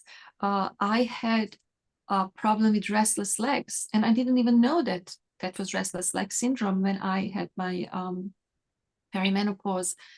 And if I just had a little advice or support, I could have had more sleep. I could have been more productive, a better part of the community, of my family, also, better person to myself, having self-compassion, self-care, and self-love. So I think that knowledge is really important, acceptance, having less and less stigma, and having open platforms like this where we can discuss it and we can just start kind of scratching the surface of this huge topic that's happening to half of the population directly and then half indirectly. Yeah. In fact, that is what the lack of education, lack of awareness in an individual, and the more I think we will open up, the more we'll be able to address it. Let's have a quick question from or comment what Kumud has to say. Yes, Kumud, what have you to say? If you can please make your camera landscape, it will be good for us. Landscape is in the view you can see us. So if you turn your camera, okay. Is that better? No. No. No. You just turn up your mobile the other way around. Yes. Yes, perfect. That's perfect. Yes. Can you hear me? Yes, we can hear you. Okay. Yes. We've talked about knowledge given. Now, one thing which happens very, very, a modern way of everything is when a young person is having a baby and the father and the mother, they go on this course of having a baby and what you have to do and everything. And I thought, oh, very nice. But there's other aspects in life. And I think we need to introduce that as well. This fashionable thing like, the couple go for these special classes and then how to feed the baby and then, what the mother is going through and the mother is feeding and everything. But for us, furthermore, what happens is also something where I think the family needs to go together for a group session. And we talk about, dad going through problems and grandma going through problems or mommy's going through problems. And I think that would be quite good. Yeah. That's a good idea, in fact, to carry up with. Yeah, as I told you, it's like celebrating one part, so it's important to celebrate the other part of it, because celebrating something gives you a recognition of an ideology. And I think many of the countries worldwide, I have seen a lot of rituals, and when I was in Japan, I also remember there's a particular ritual on that for the menarche. So this is like an important aspect that can be shared and put forward. Moving forward, Alexandra, would you like to say something more on the retreat that you have planned up, which is going to take place from 8th to 15th of February 2025? And in fact, this is related with the celebration. In fact, Kumud, you can also be a part of this retreat, celebrating the part of your journey of life at this level. And it has no age limits, I think. Isn't it, Alexandra? It's not just for the young people, it's for everyone. Practicing yoga, meditating, mindfulness, and breath works, and guided nature walks, and everything. So, yeah.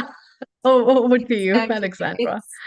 It's called menopause, and as Dr. Sonal said, it is a pause, and therefore I also use that word for all the retreats that I will have throughout the year. Pause to love. I think this is really important to start with. Pause to love yourself, pause to love the other person that is next to you, and then everybody else. And then we go with pause to breathe, pause to meditate, pause to walk, pause to write, pause to read. There are many different things in our lives that are just like constant going. And I think what I needed, and I did not have permission just to pause. I didn't give myself that permission to pause.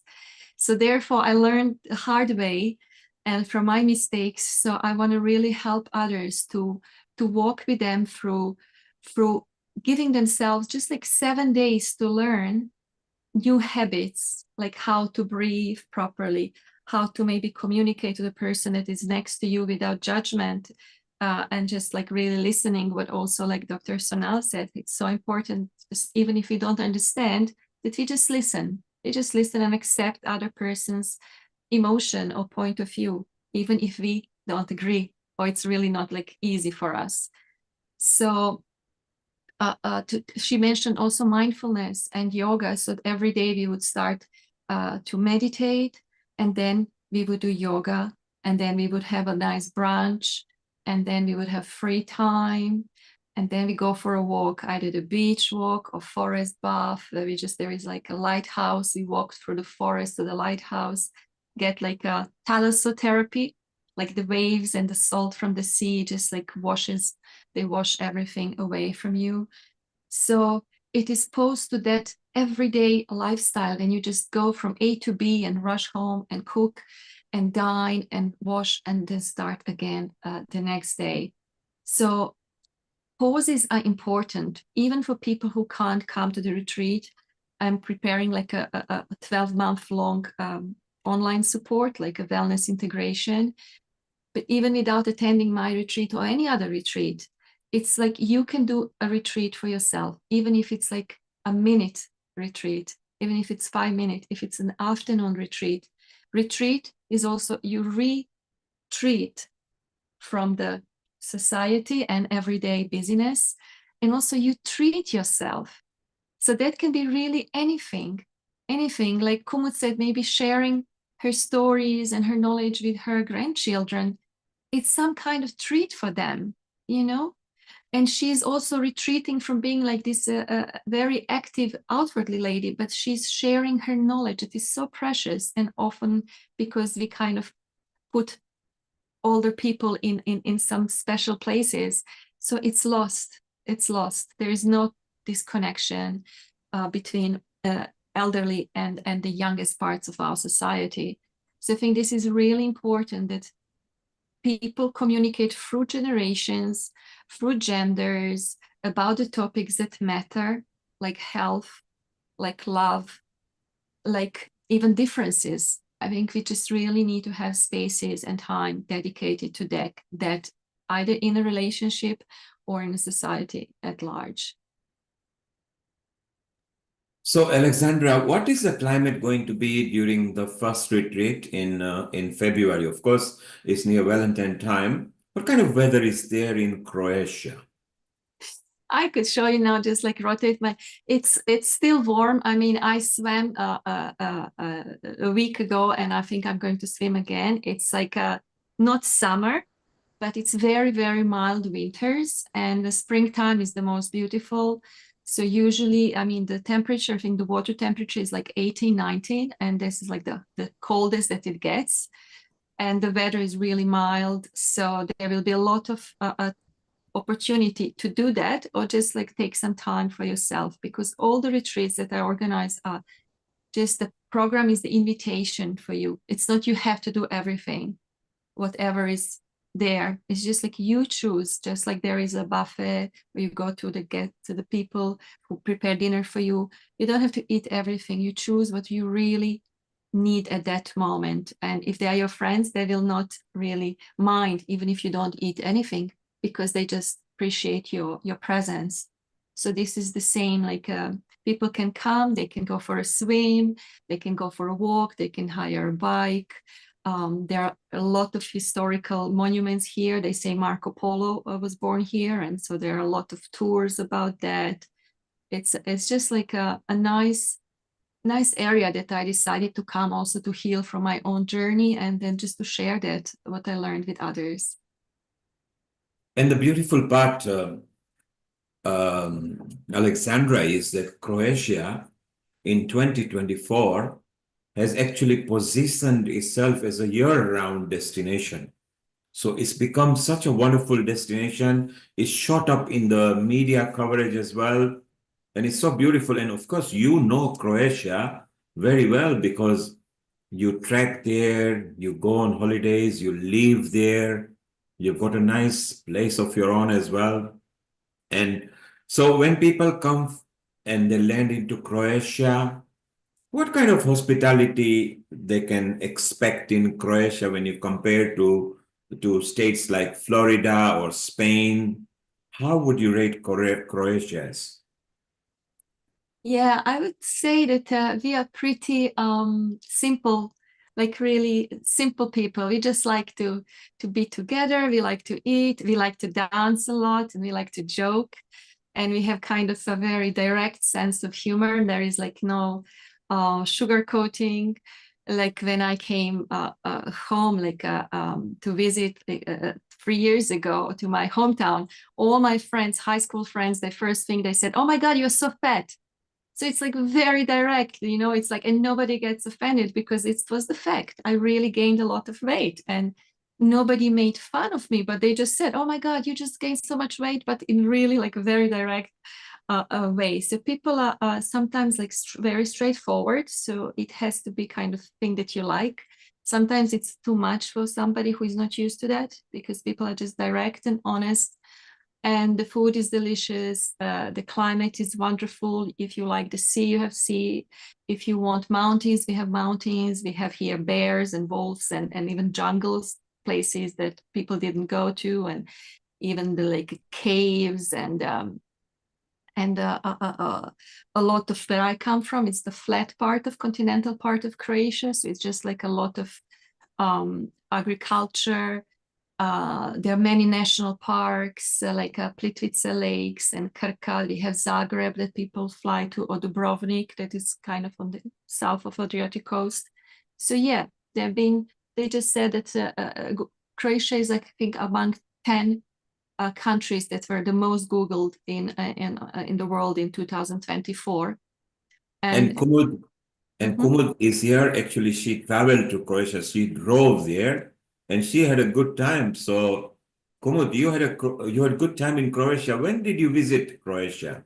I think this was about 4 years ago, and I just decided to drive there with my niece, and we went to Dubrovnik, and it was lovely. And then we also went to some of the national parks, and the beauty, the nature that they have is most amazing. And I've traveled around, but that was the part I enjoyed the most. Well, and since then, Croatia has placed itself, it's actually the tourism industry has recognized it as a very good venue. So maybe now you've got a friend there, Alexandra. She's part of Healing Our Earth. She's a producer at Healing Our Earth and one of the lead at the Glow Women as well. So there is a women arm. So you can be in touch. Alexandra Kumud has put her number on the chat. So pick it and connect on a WhatsApp or Telegram or Messenger. Keep in touch. And Kumud, if you can keep in touch directly with Alexandra. She's a well-being wellness expert as well. And we'll be chatting to you again, Kumud. Stay around and we'll come back to you again. So, Alexandra, we'll talk a bit more about it. Let's come back to London over here, Alexandra. And let's welcome Kiran here. Kiran is actually a teacher, but more importantly, she loves social entertainment as well. She's an anchor, she is a model as well, and Kiran has her perspective of menopausal care. So a global namaste to you, Kiran, and how are you?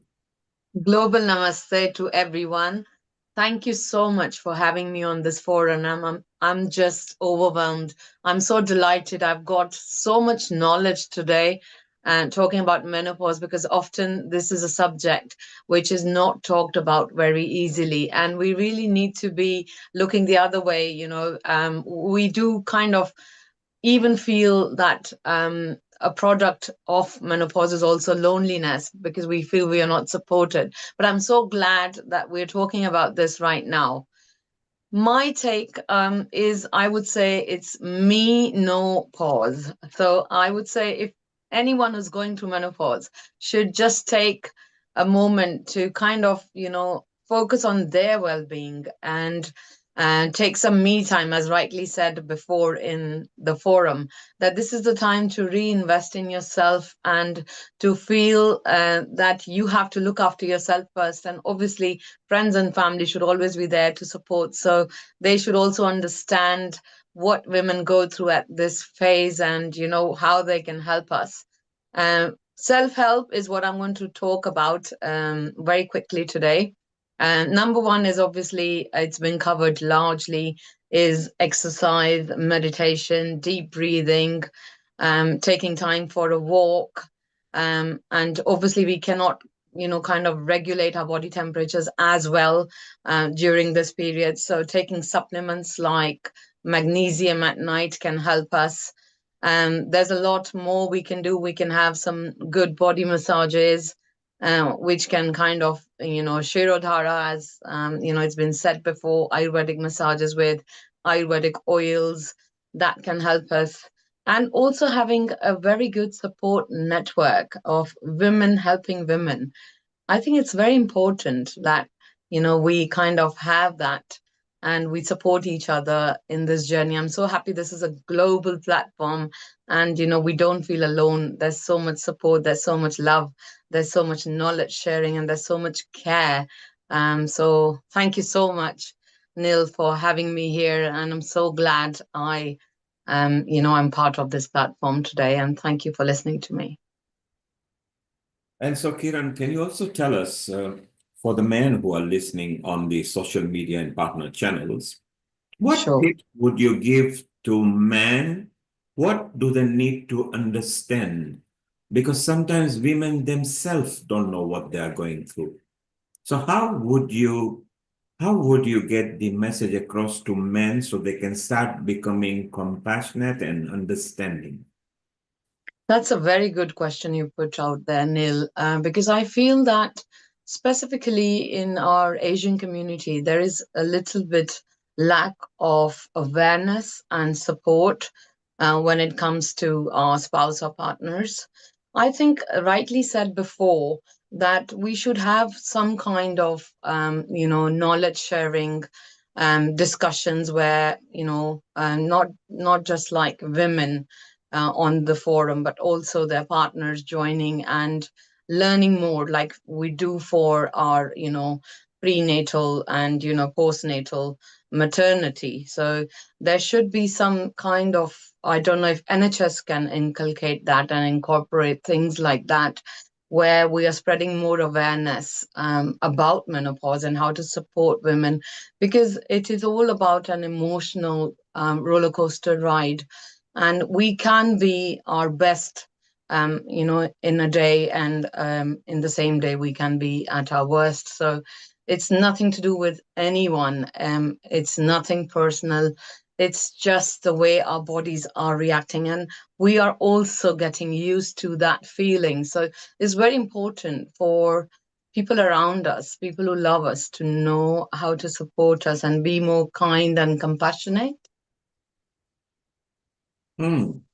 So you said our Asian circle. So let's go to Kumud over here once again, and she's in Germany, and she maybe is used to a mixed race there as well. And Kumud, do you find that the non-Asians understand menopause better than the Asian diaspora, is how Kiran says? So you need to unmute yourself.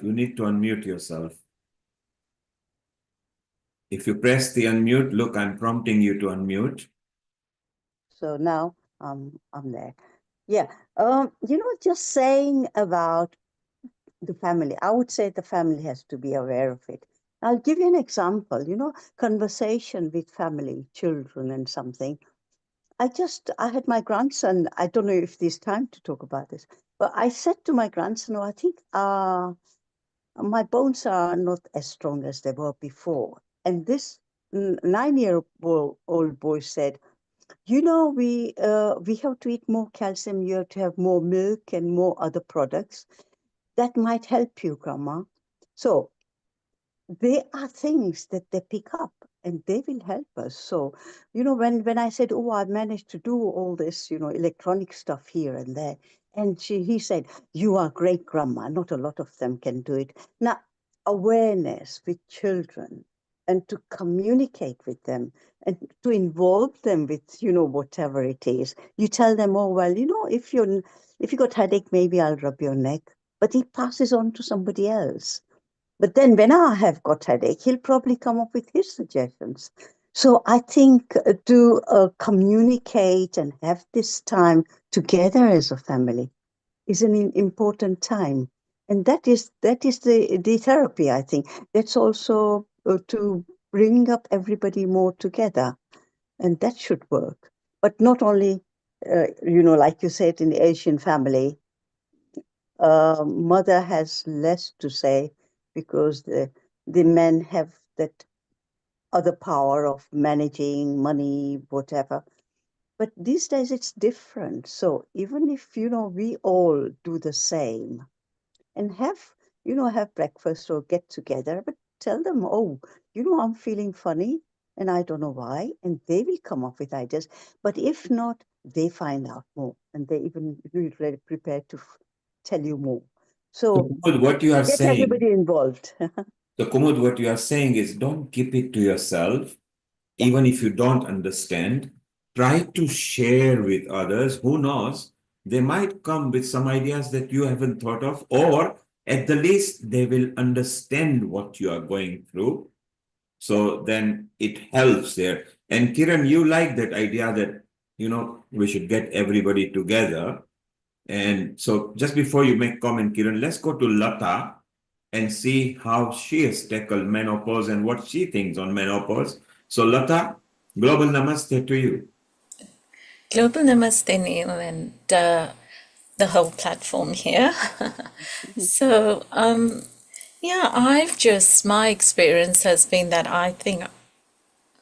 I don't know, I've sailed through it. I didn't even realize I didn't go through anything really as such, but I had other things that were going on, which I wasn't aware of, but I don't know. I didn't get all the other things that women get, but also the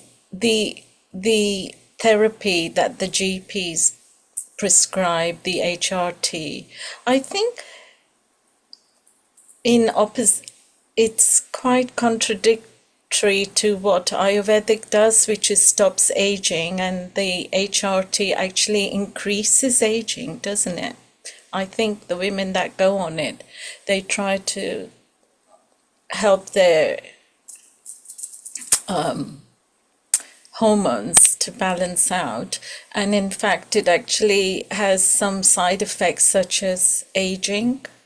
That would be a question for Dr. Renuka, because that concerns me quite a bit, because it's not fair to expect women to, rather they're coming to balance their hormones and stop the aging process. So it would be nice that if Ayurveda was more freely available as an alternative therapy under NHS, because then women don't have, because there's so many demands on a woman's time and energy when she's older, because she's got older children, then they've got to go to unis, and then they want to get married, and then the demands of grandchildren. So in that process, it would be nice to support the women through whatever therapies out there and give them an open book to have choices. That would be really an ideal situation. And hopefully we can, attain that and reach out for it. I think we can achieve it. So that's what I would like to see more of, and more discussions, obviously, and educating the men and the children, so that we can also help our generations that are coming along, So Lata, you like Ayurveda more, and you understood that, and maybe you said we need more education. Alexandra, you have been in London and other Western countries. Do you feel that the Western men understand women better than, because you've got Asian friends as well? Do you feel there is a difference in men's understanding on menopausal or women's hormonal moods? From my personal point of view, definitely. First of all, there is no this emotional intelligence even to talk about their own feelings and needs and concerns. So it's very difficult then to listen or ask about someone else's problems, challenges, if you don't know how to do it for yourself. And I think, as Kiran said, it's really about these like self-care things that we can do for ourselves first. And I just haven't seen that many men joining, for instance, like yoga classes without so much prejudice. Only once they tried and they've done that, then they experienced something, so they continued. But there is just like so much stereotypes, so many stereotypes, and yes, unfortunately, I do see a divide there in this kind of emotional and social intelligence. But also, I would just say it's about also availability of information, maybe. And Alexandra, there's a question from the social media. Ayanda, she's from South Africa, and she seems to have maybe done a study on menopause, and she reckons that the African women go through menopause at earlier age than the Western women, and therefore they suffer longer or earlier than other women. And they don't have much choice, because in Africa, you just have to get on with it. If you're in rural area, the husband treats you differently. I suppose that, yes, maybe it's a point that women should discuss, because there are forums in South Africa, and some of them are part of Healing Our Earth. Maybe we should tackle that, particularly Seema, who is dealing with menstrual cycle and the pads. It will be nice to take a project, because if South African women on average are 3 to 4 years earlier than other nationalities, then maybe they're having a longer span of mood spans or something. And Kiran or Kumul, any experience about African women? Do you have any idea? No, I was born. Sorry, I have to unmute here. Just a Yes, minute. we can hear you. You can hear me. Yeah, I was born in Kenya and grew up there till I was 20. And, that time, having periods and everything, the women were, the younger girls hadn't much knowledge about everything. And so they had to find their own way. So, and then there was maybe they had to go to a mother to ask about it, but there was no knowledge at all. So at that time, with children, what it is like today, I don't know. And But not only was there not a knowledge about it, I think the women were almost made to suppressed. feel like they are outcast during the periods or something. But menopause again is a different Yeah. And so now from there, I would say, because I haven't lived there longer, so I would say that their hormonal cycle and everything would be a bit different from Indians or even Europeans. I think we are, different nationalities. We have different genes. So I suppose that's different. I think that is another thing we can discuss and find out, what is it like for Germans or people from Europe, people from Africa, people from India, and then of course all this lot in England who are background Indian but live there, children are born there. So I think we need a big discussion about all that as how we are genetically inclined. So obviously, from what we understand, and of course, women understand better because they go through it. Men can pretend to understand, or maybe they can understand the theory of it. Every female does go through menopause, some very lightly, some very heavily, some just don't know that they've gone through and just don't know about the moods. Kiran, what tips have you got, or how did you handle your partner? I mean, were you open? Are you open? You're still young, so maybe you got a lot of things to experience as Kumud has gone and passed it and now have got more wisdom on it. She doesn't look, but she's over 70, but she doesn't look Wow. it. But I'm Kiran, Yeah, 78. But yeah, Oh, wow. yeah, 78. So she doesn't look it because she's got positive outlook. Maybe her experience as sharing is very useful. So Kiran, how do you plan as you go and experience more and more? What are your thoughts? What tips would you give to people?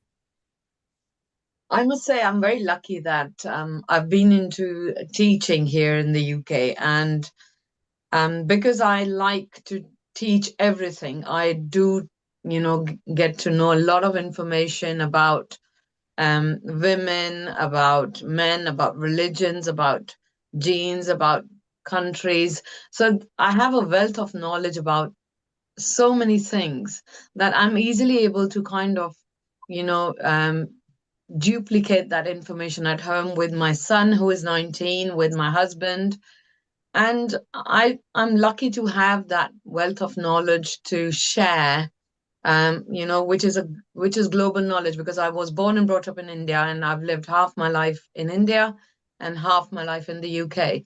So I kind of bring everything together diversely, and it's amazing to see, people who've really done well, my peers, like, um, you said Kumuji 78.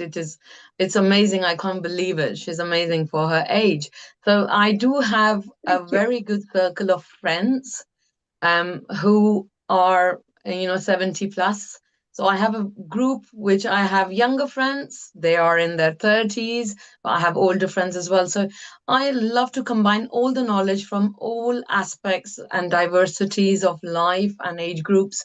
So I teach teenagers. So I do love to get everything together, and I do like to use that information for myself, for my generations to come, and for anybody who is, who's connected with me. I love to share it as well for the greater good. So that's my tip, that know yourself when you're going through this period. This shall pass, and you can enjoy it because there's no more periods, and that is also a kind of relaxation. So take it positively is what I would say. So that you just outlined bit of benefit, that out goes the worry about menstrual cycles, in True. comes bit of different moods, so it's good. And Kumud has actually shown that live even at 78, she's now able to talk about it without getting harrowing experience. She obviously went through some motions about it. We'll go to her again. And Kiran, stay around. We're going to come back to you again.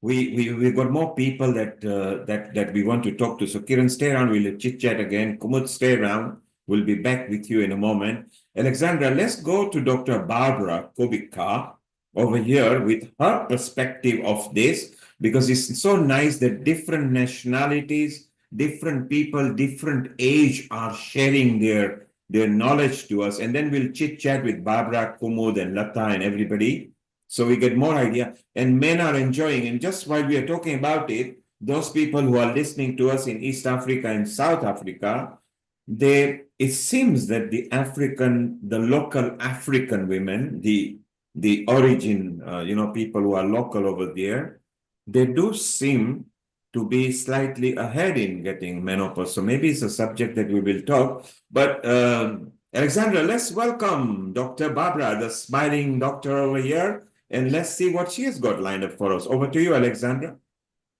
Thank you so much. Thank you, Kiran, for that insight as well. And so maybe we can just introduce also Dr. Barbara Kubicka with also that different background. It brings a lot of diversity to healing our earth. We come from different places on the planet Earth, but we are all here supporting the planet Earth, supporting each other, supporting women, supporting families. I was asked about the emotional preparedness of men to support us through the menopause or through the life challenges in Croatia or in Western Europe. What are your experiences, Dr. Barbara? You come from Poland originally, but you lived in different parts of the world, France, now England, many other places.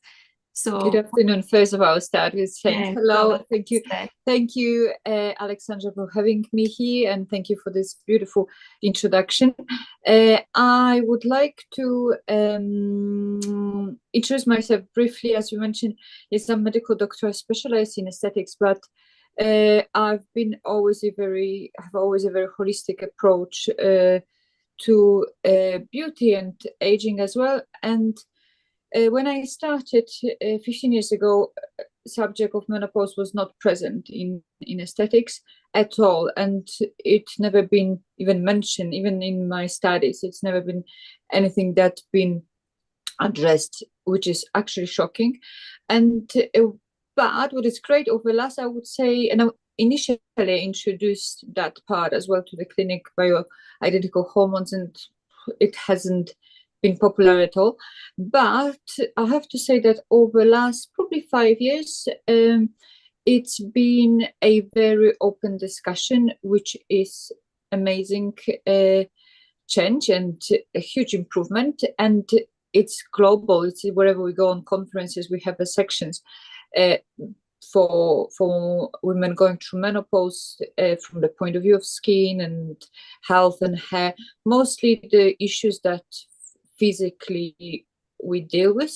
So it's more like it's more from the medical side.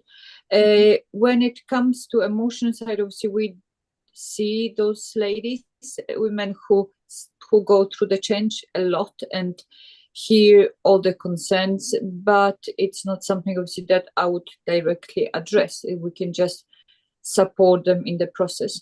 You ask about men, their awareness. I think UK is great in that sense because women are very vocal and they speak a lot about this. So I think men are aware of it, but there is element of it's two sides. On one hand, yes, there is awareness of it, but I don't think there is understanding or real support. It's a little bit, it's dismissed or it's being cynically commented sometimes. So I think it's a subject that will have to be addressed over a longer period of time and understood better. But as well, I think as women, if we understand each other and if we support each other, I think we don't require so much support from the other genders, so much understanding. So I don't know whether I answer your question, Alexandra, but yes, thank you.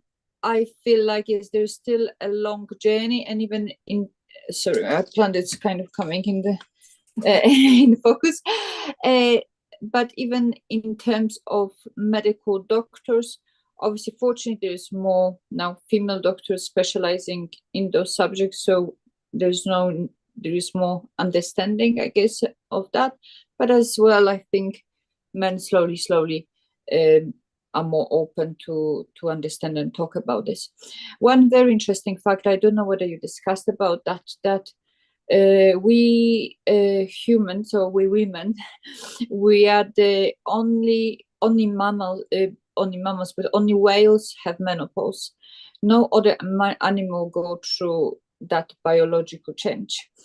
And it actually hasn't been a problem 120 years ago because our lifespan was more or less the same as the life up to menopause.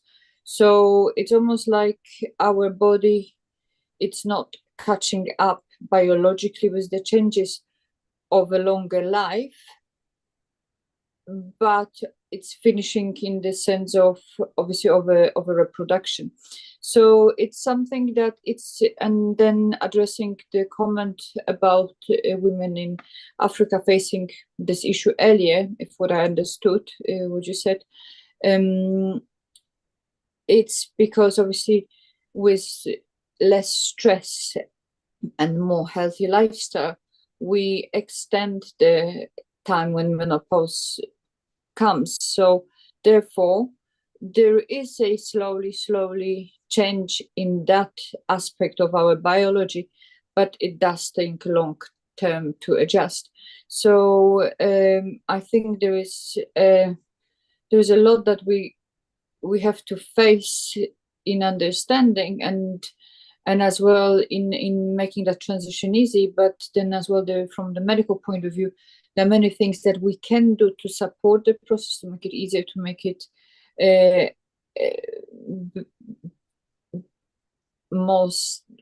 easier to manage or even prolong the time, like a premenopausal, so it doesn't affect us in the same way. So those are those things that from experience I can add to the subject. And obviously there are many things that from the point of aesthetic medicine or dermatology we offer to support women from the point of view of physical changes, like skin conditions that are worsening during the change of hormonal balance, like rosacea, which is the redness of the skin, has a significant flare-up, and as well can create a lot of distress on the top of everything else. Adult acne, again, it's more premenopausal, where hormones are changing and the levels are fluctuating, and obviously that again contributes to self-worth or confidence in women. Pigmentation, that's another big subject, especially with the melasma, where the darker skin types or mixed skin types, where it's actually becoming really a huge problem and difficult to deal with. So those are the things that we know how to manage, and we know how to either prevent it or improve it when it happens, which is great. And then we have obviously the next part of the problems that are connected with hormonal changes, like hair loss. So again, the supporting that, because again, it's another added stress to already stressed body that going through the massive adjustment, and then all those extra things, they give another reason to feel not so great about yourself, and makes women even more withdraw or ashamed. Actually, I think the worst is this shame around it. That means that you are not a woman anymore, that you cannot be attractive, that you cannot be beautiful, that your time is finished, you're expiring, and it's devastating. So it's amazing that we can talk about this, and amazing that we can offer things to help, and it doesn't have to be actually so dramatic or drastic. One more thing that over the last couple of years has changed as well, it's changing, supporting the metabolism in women. So the change, for example, the weight gain, in that aspect, where before that was a huge concern for women gaining weight. Now with technologies that, like, for example, MRI laser, which is just a metabolic, it's not an invasive procedure, it is a light that helps to kickstart metabolism, and many other treatments. But this is as an example. We have now more and more technology that helps not even go to the stage of weight gain and then having to correct it, but we can actually prevent it and make women again more empowered in this time, rather than feeling overwhelmed and down about all those single elements that are getting worse. And obviously from the anti-aging point of view, with the treatments but dryness of skin, thinning skin, again, there are many things that obviously we know that certain treatments maybe don't last so long, or they are not as effective during that time because of the jump of hormones.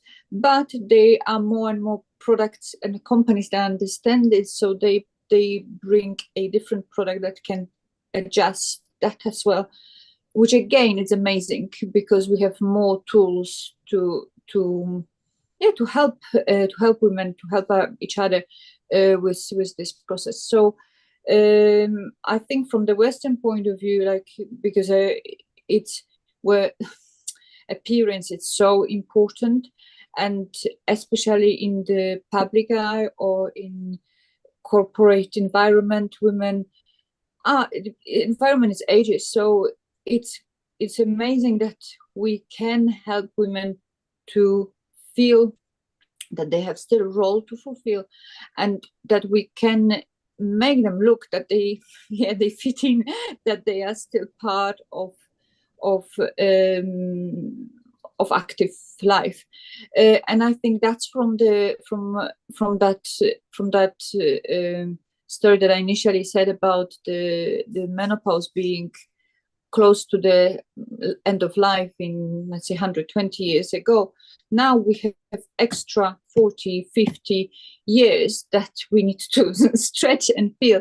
So hopefully with time, our body will do magic and everything will change. But at the moment, we have to help it in some way to stay current, to be part of it. And we have as well in the clinic, a lot of postmenopausal women who look amazing and are very active, and as you said, it's just like it's their way of being didn't change, so it didn't became a defined factor in their life. Yeah, that's exactly, I think, what also happened to me when I came into the menopause. Like I really we talked about like the good things about it. You just like, you don't have period anymore. You also become a bit older and wiser. You don't care about other people's opinions on your appearance. You just have a couple of priorities that really you take care of. And I used to joke always, it's like a kindergarten now, because I feel like it was like a rebirth. It's like a new birth. Once you finish that cycle, you can now become who you always wanted to be.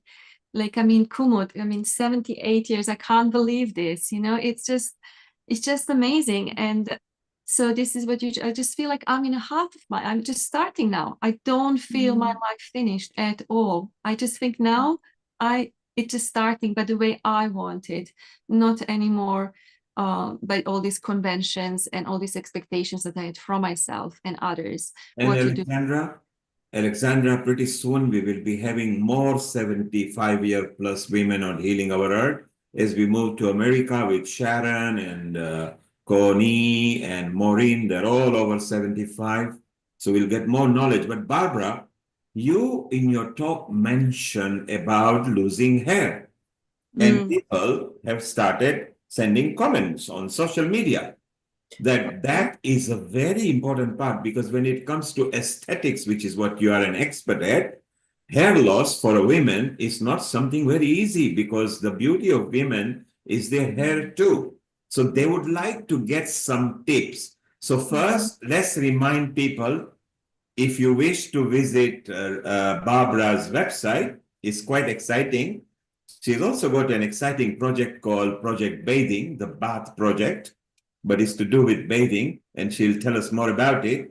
And if you want to visit her website, is Dr. Barbara Kubicka, Kubicka, kubicka.co.uk. We're just going to quickly show you and share you her website. Or even easier would be the Clinic B. I think that might be .com. So this is the .co.uk one, which is where you are. And it's quite exciting. Barbara has got a different range. She is qualified as well. And she practices here in United Kingdom. I believe, are you Polish originally? Yes, I am. Dzień dobry. Oh, dzień dobry. So it's very good that you're here. So for those who want to know, so Barbara, people want to know about hair loss. Now, what an important, so in menopause, do women actually lose hair? So it's the drop of estrogen and progesterone. In the hair, most progesterone, actually, then estrogen changes the cycle of the hair. And the hair initially they become weaker, and then they can be quite dry and breaking, but then after that they actually shed, or they don't grow back with the same speed. So and depends obviously on the way the hormones are in everyone we have different levels and dominating hormones. So obviously for some the process might be slower, or some might be more like happens over the sudden, and then obviously depends on the top of this level of stress, which is a big contributor with cortisol as well, and steroid type hormones. So that affects women a lot. So, and as you mentioned, that for women, hair it is like a crown. It's like it's kind of finish of our look, or our it's part of a beauty. So it is very, very distressing, and I actually feel like that's something that it's not so maybe discussed with in public, because we feel like it's again it's connected with women. It's like it's socially so indoctrinated that women should have a long hair or strong hair, or and if you don't, then you feel self-conscious, so you don't want to talk about this. There are many things that one can do on their in a home, in themselves, in terms of choosing the products, reducing the chemicals, obviously all of those things that we can have. The scalp massage helps a lot because it helps with circulation, and the simple, like you can buy things like a tiny little roller, or like micro needling device on the internet. There are quite a few of them. You don't have to be big needles, but like 0.2 tiny thing that using helps with circulation as well in the scalp. And those things can be, like I said, it can be a home management that actually does something good. Some people start minoxidil as well. It's something that it's mostly, like, for example, Regain used for men and male pattern of baldness, but alopecia, but because as well it is connected, the loss of hair, it's connected with testosterone in women. So Barbara, works as well. Barbara, stay around, because when it comes to hair, a lot of women want to know about it. And maybe in a while, just in about 15, 20 minutes, if you come back, and maybe if you can give what you feel could be a good diet generally, because different ethnicity can take different things. Earlier, we had Dr. Renuka, who prescribed ghee, I think, Alexandra, that she thought it was good for the ease of it. Barbara, stay around. We're going to come back to you. Let's just go to Dr. Shobha here, and she's a researcher who is based in the University of Sheffield, I believe. She's here in United Kingdom. And from what I gather, she's co-leading a project looking at how communication about menopause can be improved for the South Asian women. Now, although it is South Asian women, I'm sure she will have common tips for other nationality. So let's welcome Dr. Shobha Dawson. Global namaste to you, Dr. Shobha. How are you? Namaste. Good afternoon, good evening, good morning, depending on wherever you all are. Thank you so very much for having me here today. Really appreciate it. So if it is okay with everyone, I'm going to share my slides. Is that okay, Nell? Yes, you are. You're welcome to do that. You are a co-host. As long as there is no copyright matter on it, it is your own. Yeah, it's all my own work, so we are perfect. Let's go and share it, and then we're gonna chit chat with others. We are having really interesting conversation. Men are learning about women, and women are sharing about tips. Go ahead, share your presentation. Yeah, okay. Can anyone, sorry, I'm trying to do this in we can see presenter mode. I'm not able to do that in presenter mode for some reason. So we can see your slide, and now there are plenty of slides. Is that better? Can you see it now? Yes, it's full on now, improving communication about menopause. Go ahead. Excellent. Thank you so very much. So, what I'm going to be, I'm only a doctor because of a PhD, so I'm not a clinician at all.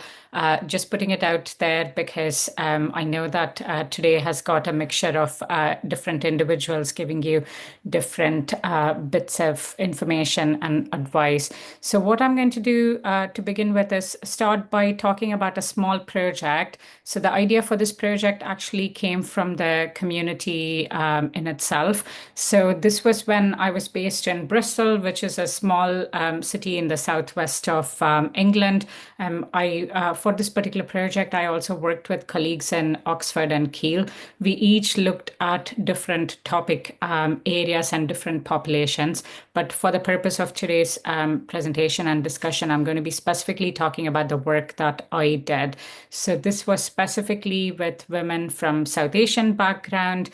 So when I say South Asian background, that includes mainly women from India, Bangladesh, Pakistan. For the purpose of this workshop alone, the project will include other groups as well. So I'll come to that in a second. So essentially, as part of this workshop, we wanted to do multiple things really. One was we wanted to identify what healthcare research priorities mattered to this particular group. But we also wanted to use art as a way to support the inclusion of these individuals because they are often missing from research as such. In addition to the women being from an ethnic minority background, we were also interested in looking at other intersectional factors. So this was including things like deprivation, socioeconomic status, education, whether they could communicate in English at all or not as well, so that we could provide a more of a holistic picture as such. So on the day of the workshop, we had 11 women in total. We ran the workshop in Hindi, Urdu, and Punjabi because there were multiple speakers who communicated in different languages. So I specifically was there to facilitate the discussion, but also help and support the artists in case they had any queries at all. So the student artists would listen and ask questions if they had anything for the group. They also made rough sketches and noted topic areas of interest, which they could capture in the artwork as such.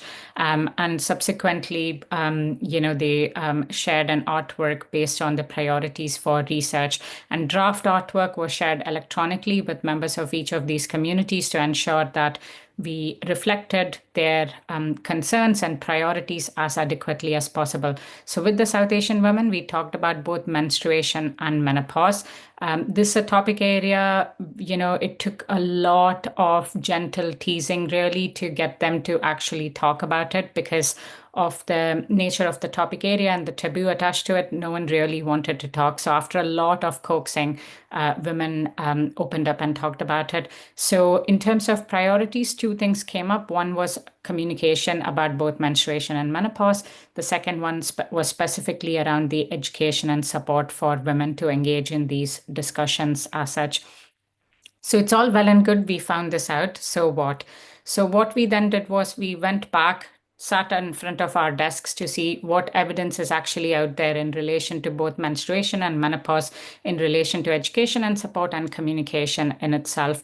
So what we then found out was there was quite a lot around menstruation, but hardly anything around menopause. So again, we worked with women from those communities, plus also Nita and a couple of others who are Nita, who's in this call as well, to develop this idea further. We applied for some funding through the National Institute for Health and Care Research, School for Primary Care Research, basically, and we are currently working on this particular project. I'll give you more information about that in a second. So as you can see, these are the three pieces of artwork that the students produced. The one on the left side is around menstruation and menopause. The other two are from the two other projects. If you're interested in learning more about the study, we do have a paper published talking about our own experience of doing this work. So before I take you through the study, just want to give you a little bit of a background in terms of what the situation around menopause actually looks like in the UK setting. So menopause, as we all know, it means that, your period completely stops. And this specifically, in terms of the diagnosis as such, they consider that you are menopausal when your periods have stopped for 12 months in total. So in the UK, this essentially occurs in women aged between 45 and 55 with an average age of 51 years as such. Sometimes the symptoms of menopause can last for some women for up to 15 years after they have reached menopause. Of course, it's a combination of both physiological and psychological symptoms. You have heard some of the things already from different speakers. Some other symptoms include hot flushes, vaginal dryness, incontinence, weight gain, both cognitive and mental health problems as such. Also, those who are postmenopausal are at higher risk for other conditions like osteoporosis, cardiovascular disease, type 2 diabetes, depression, etc. Of course, the impact of the symptoms go beyond the physical and psychological aspect. So, for example, it can also pose challenges when you're transitioning through menopause in terms of your own identity as such, or how women perceive themselves, or their experiences both at work, their personal relationships, and how they experience their social roles as such. Government initiatives and strategies such as, for example, in the UK, the Department of Health and Social Care, Women's Health Strategy for England, and also the Women's and Equalities Committee have recognized these issues very widely. So now that we know about menopause, what is the state of literature or evidence around communication aspect, specifically speaking? So we all know very well that there is a lot of cultural variation in terms of how we report the menopause symptoms in itself. And also, when you look at the evidence as such, we know that women, specifically those from lower socioeconomic status, are 30% less likely to be prescribed a hormone replacement therapy for managing menopause as such. We also know that there is a lack of communication around menopause, which can lead to negative expectations and restricted information that is available as such. So again, when you look at the communication side of things in terms of between South Asian women and healthcare professionals, we know from existing evidence that South Asian patients experience worse doctor-patient communication compared to white British population. However, you can improve these experiences where consultations are offered in different languages, or if you have a female doctor from a similar background, or when information about menopause is communicated not just by a female doctor, but also in a variety of different languages as such. But when you look at the literature specifically around South Asian women's experiences of communication about menopause, both amongst themselves and between them and healthcare professionals, not much is out there as such. So this is our study team, and that includes Nita, who is here today. We ensured that we had a researcher who was bilingual, so she was fluent in one other language apart from English. So thinking about the project in itself, so for the purpose of this project, when we say South Asian, it is a very broad terminology. So it includes people from Afghanistan, Bangladesh, Bhutan, India, Nepal, Pakistan, and Sri Lanka as well. Because in the UK, when you say South Asian, these are the different countries that people from South Asian background come from. Project is divided into 3 parts specifically. First is a scoping review. So here what we are doing is we are looking at all the evidence available in the topic area of experience of South Asian women around communication about menopause, and we are looking at it from an international perspective. Once we have done this, it will give us a good idea and understanding in terms of what's out there, what's missing, where there are some of the similarities, differences, both within and across different groups as such. We'll then do interviews or individual interviews or focus groups, which are like group interviews really. We have already recruited over 40 people for our study, and we have done a combination of both interviews and focus groups. We are currently looking at analyzing this data thematically. So this basically means that you look for common themes that are coming out where there are differences. If there are unique themes, like, which only particular people have raised, we are also looking for similarities and differences in terms of intersectional factors, which I have mentioned to you previously. So this will include things like your age, where you live. It'll also include things like education, whether you're first or second generation migrant, and also various other factors as such. And lastly, we intend to run a workshop and also disseminate findings. So dissemination is to do with, so what, now that we have findings, how best to share them with people. So in the UK, we also do something which is popularly known as patient and public involvement. So this basically means that we engage with people who have got lived experience of that particular condition or health problem. So for example, when you look at the research team, I'm not menopausal just yet, but I can talk about experiences from that of my mum, my gran, etc. But that's basically it. So it's well and good that we research this topic area, but we still don't have a good idea and understanding about the condition in itself. So that's why we have got Nita and few other public members who have got lived experience of it, who can then help us shape the topic area in itself. So for example, in terms of what sort of questions to ask in the interviews, focus groups, what sort of outcomes we should be thinking about prioritizing, etc. So we meet, all of us meet regularly. They are part of the research team as such. They have also helped us review documents in the past, and they also support us in terms of recruitment, analysis, etc.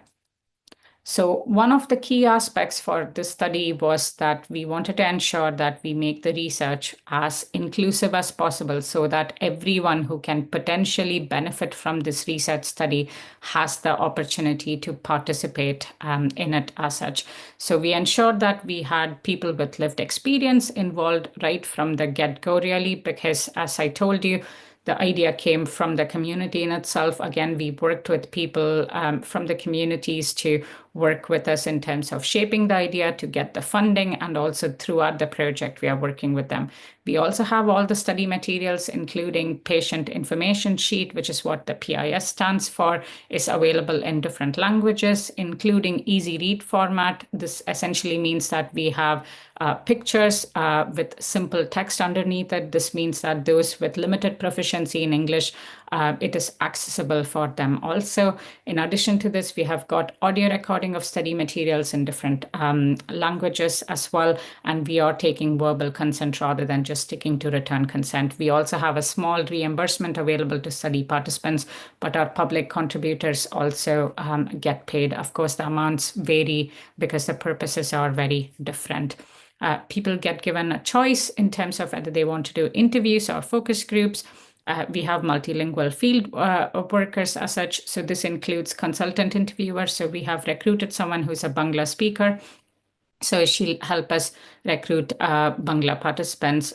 We also have a researcher who speaks Urdu, apart from English. I'm bilingual as well. I can speak in Tamil, so that means I can recruit people from southern part of India or Tamil Sri Lankans, for instance. And in terms of dissemination, we'll be using animation and workshops. So thinking about the recruitment strategy, we have got South Asian Health Action, so SAHA helping us with that. We are also drawing on existing connections. We are also advertising it through various other community organizations in the UK, and we are focusing specifically on areas which has got high proportion or high density of South Asian population. So those are all the different places in the UK, for example, which has got a high proportion of South Asian population. So in terms of dissemination, it's quite important for us to think about how we share the findings, who we share it with, how we do this, and where we showcase it. So we are ensuring that this is as inclusive as possible, including all the relevant individuals and organizations who can benefit from it, from patients to members of the public, their family members, carers, healthcare professionals, and various other organizations. Animation will include key messages. We'll also do voiceovers and subtitles in various South Asian languages and in English, and we'll put it in various health-related websites.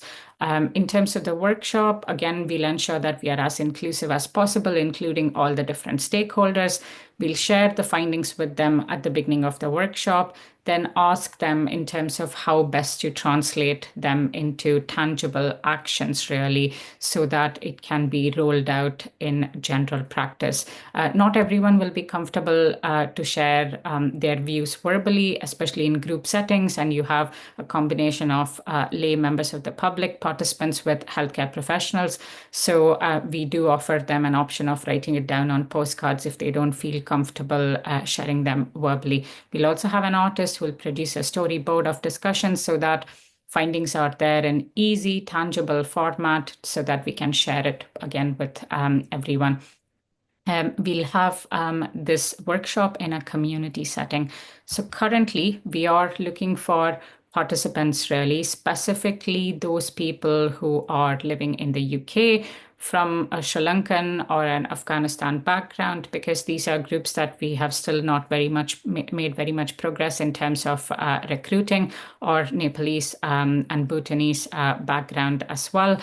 And those who have got experience of taking HRT2, because we know from the wider literature that not very many people from South Asian backgrounds are offered HRT, so we do want their experiences as well. So these are the groups that we are currently looking at recruiting. So if you do know anyone who meet any of those criteria and would be interested in taking part in the study, I'll put my email address in the chat afterwards. Feel free to reach out to my colleague Yamna. Lastly, I would like to acknowledge the funder, and I'm going to stop here. Thank you so very much for this opportunity and for patiently listening to me. Thank you, Shobha. That was quite interesting, albeit it was for South Asian diaspora. I'm sure there are some common matters that will apply to all the women on the earth.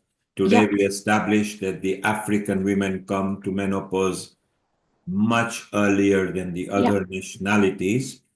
And particularly that you are in a lookout for Sri Lankan, Nepalese, Afghan, other non-Asians rather than just Indian diaspora.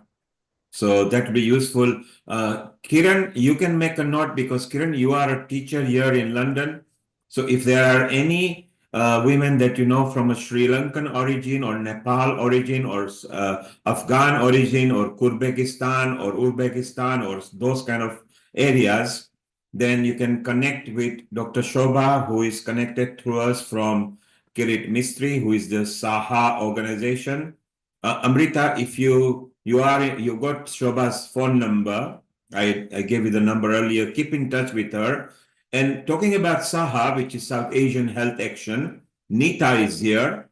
Nita, a global namaste, and you were listening.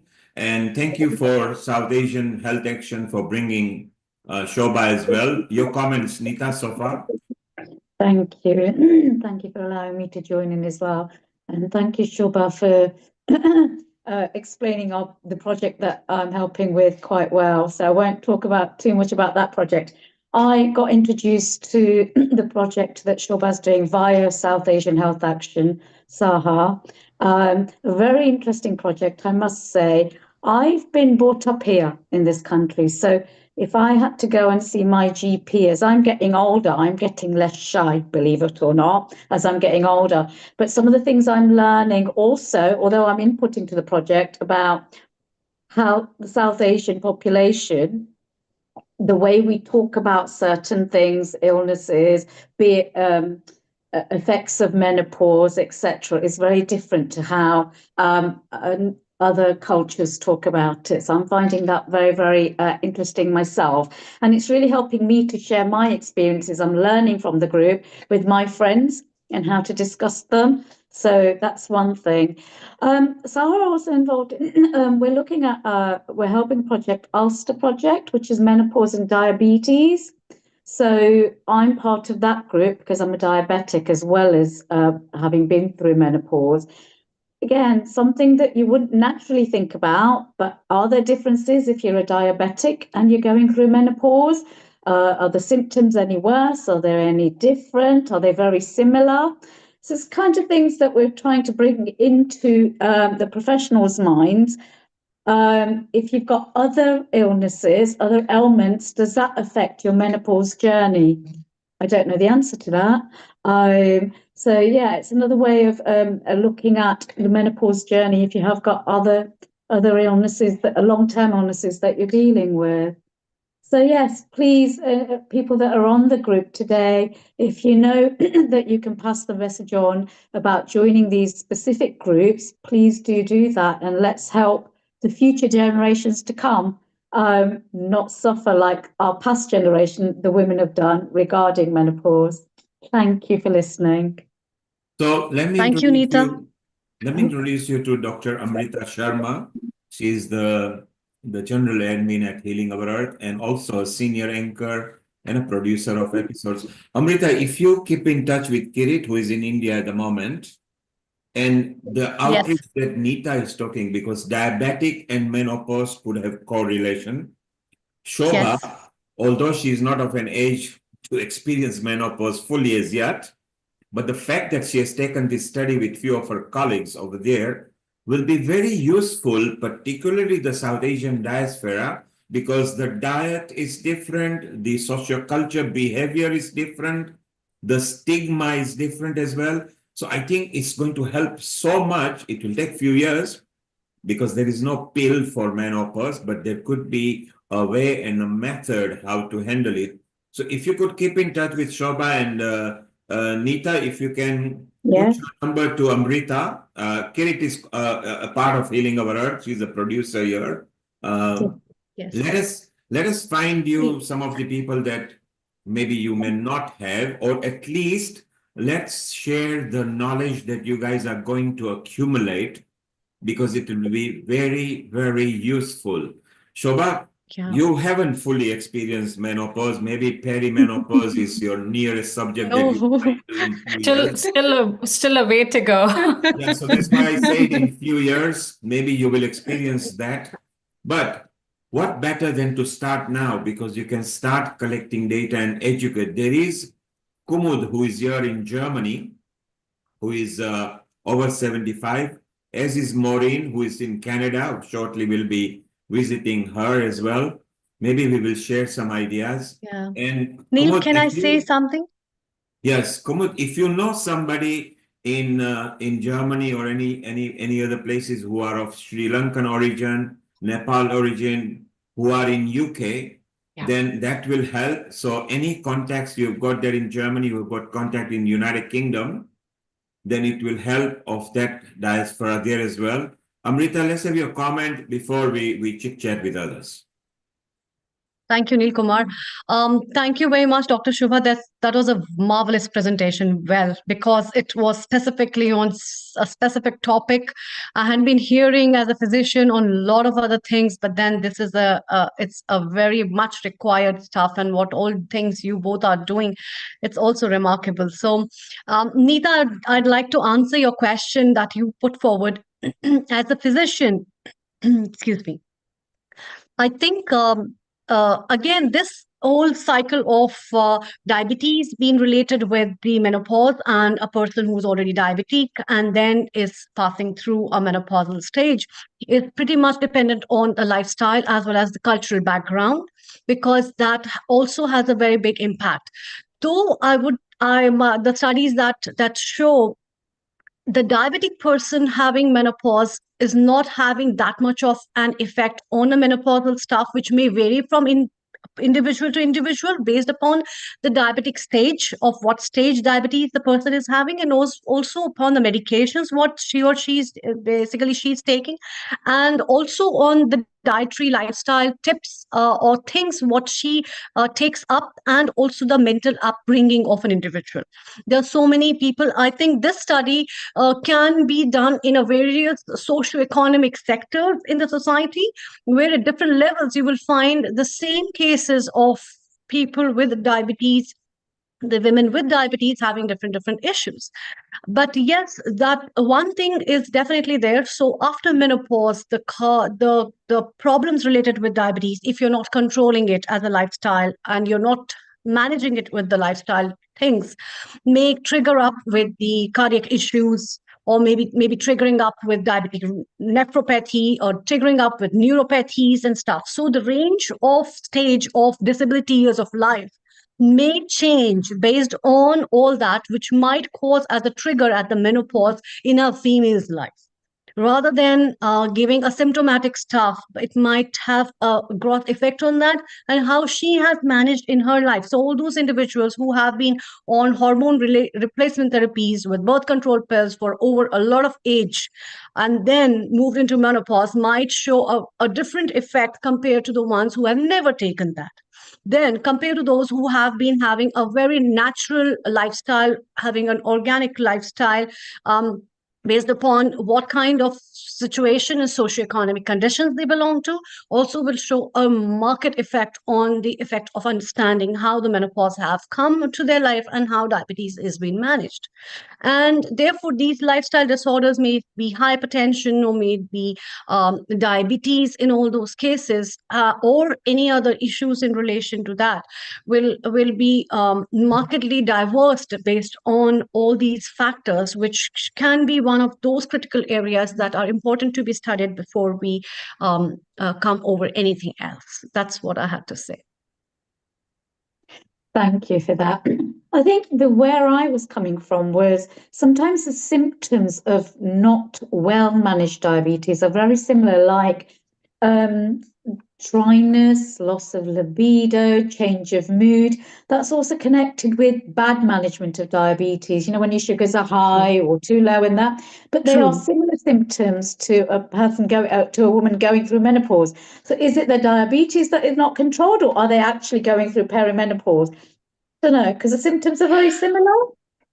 Yes, because the insulin, as well as estrogen, progesterone, as well as these hormones that are released from the pituitary gland through the pancreas or through the reproductive system, has a very close relation. If you see, people with PCOD are basically insulin resistant. So basically, diabetes and estrogen, progesterone has a very close relationship. And that's why these symptoms are pretty much similar. So a diabetic person may also experience all these things, which are pretty much similar, which, as I said, may get aggravated at the menopausal stage. So if a person is really aware and educated in that part, this will help her to understand herself and balance herself in a better lifestyle modification for herself, to help her to know and understand what best can be done. So on one side, if I'm managing up with my hormones, with exercises, diet,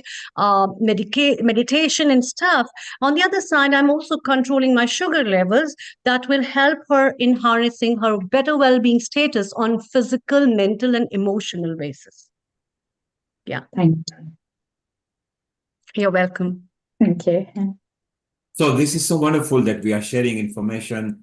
Shobha, you can keep in touch with Amrita. Nita, you keep in touch with Amrita, and Kumud. And for those people listening to us on social media and the website, if you are connected and living in United Kingdom, maybe you can take part of this, or at least when you want to see the outcome, you can connect Healing Our Earth in a year or 2 years' time, where there will be more data being released. And Shobha, so what made you take part in something that is very far away in your life cycle? So when we started the initial project, really, working with the communities, they just wanted to talk about diabetes, the topics that are discussed a lot commonly in research, and we just wanted to push them a little bit away from all that.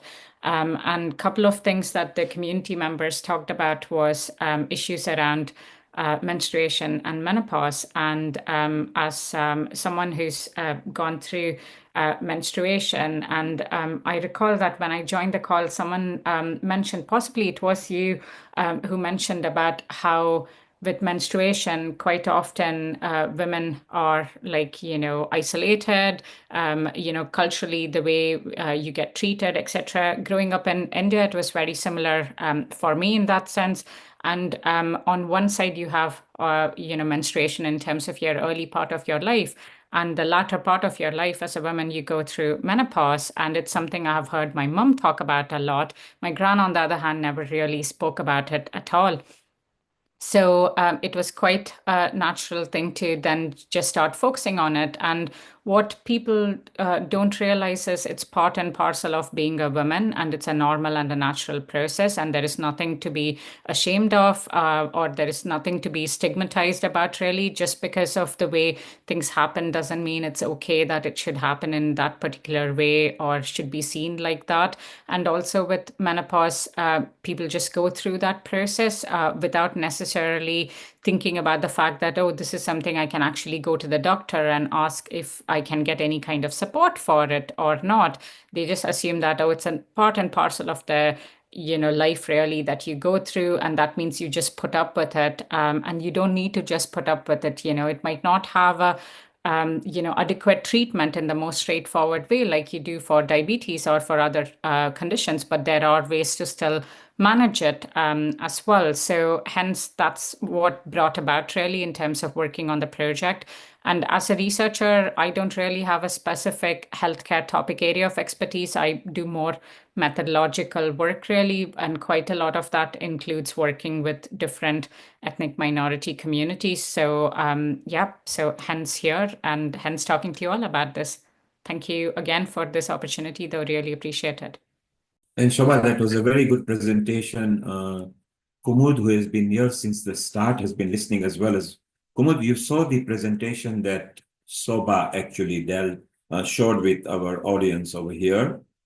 And what is your comment, and what did you learn from it that is different in your journey? Because you have seen life even beyond menopause. Yes. Now, with scientific background, being a biochemist and having married a husband who was also more in that field, there was a good understanding about the body and what was happening, and having a period, and husband looked after you well and said, make sure, you haven't got tummy ache or whatever. And yet when I said, when menopause came, I myself I was partly prepared, but didn't know what I was going to go through. But, the changes that came were a bit difficult. And you have all these other, we discussed what all things happened to you. And I had to manage that on my own and convince my husband that was okay. So it is a struggle, a struggle for a woman to go through it and then try to educate your husband, your partner, who will probably understand but doesn't understand it. So now that education is so necessary. So, when you're doing this research, these women can't talk about it. And also the other side of it was to be loved, caressed, and then suddenly, like you are not what you were before. And you have to explain why, to your husband. And it is difficult, So this, I think it is more that the men have no idea, whereas they know you got a period, so it's different. Or when you're going to have a baby, you're going to have different. But this bit is, both husband and wife has to go through this. And if the husband is there with you, it just helps everything. And it'll build the confidence in you. And this is what we need at that time, because confidence is missing as you go along, like, what's going on. The second thing we talked about was your hair loss, of course, I started going gray before that, but I dyed my hair. So appearance was important, for husband to present his wife somewhere. But he wasn't, he was very, very pleasant about it. He was proud that I was there. But then this is something I had to manage on my own, to say, I am who I am, and I have to show my be more presentable and all that. So, yeah, that struggle is there. But it wasn't a struggle, because then at the end I thought, oh, I made it. Oh, I'm going to get on. And, I felt confident about myself. And I think that is an important part in our lives. And then now I come to this age and suddenly be talking about hair loss, and then, when should I start, not dyeing my hair? What happens to me? So that thing comes through, and then think, right, I'm going to be prepared, and I am still going to be who I am, be confident, and I'm there for everybody without any inferiority complex or any complex in me. And this is what's made me who I am. And I feel I am who I am. And, it's not suppressed my curiosity about things. And even today I've joined you. It was just a coincidence. I saw that on Arogyam, and I thought, right, I can always learn something. So there is this curiosity, and that keeps me going. And that makes me feel, there's so much more, and I haven't given up yet. So, So this is my story. Kumar, talking about hair loss, because with the loss of hair or receding hair comes lack of confidence.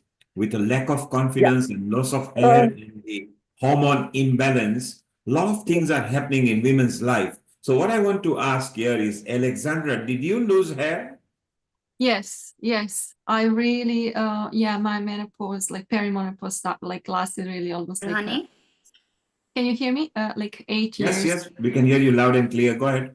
Yeah. So it was really, I started losing hair.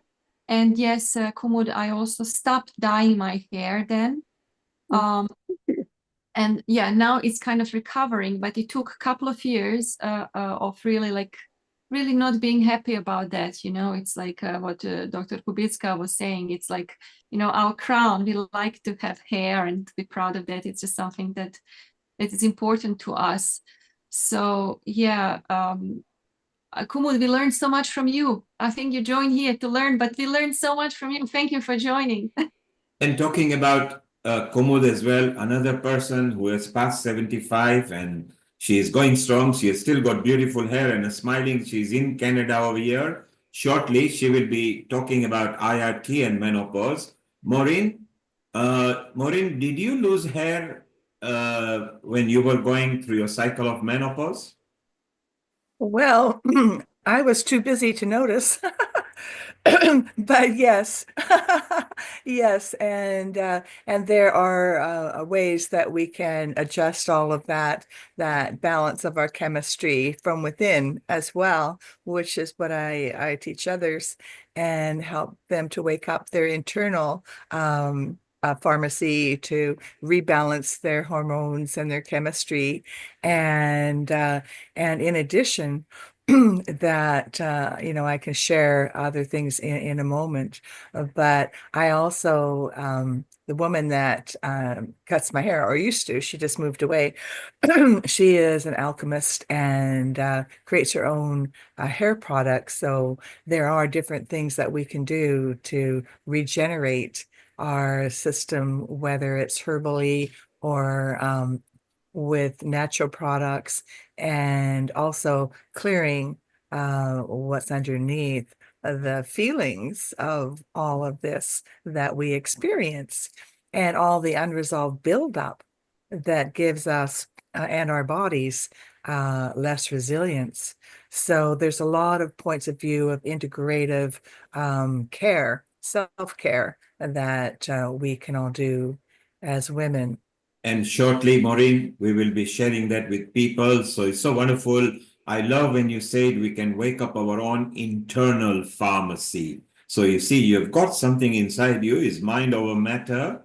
Although when it comes to hormonal changes, sometimes women themselves don't know what's happening. So it's very difficult to educate. Maybe men need to learn. Let's just take a pause here and we go to Shri in Birmingham. A global namaste, Shri, and she's the resident singer here at Healing Our Earth.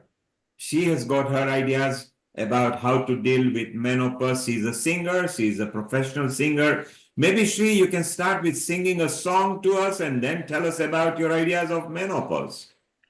Ooh, what do you want me to sing? Global Namaste to everyone. And thank you, Neil.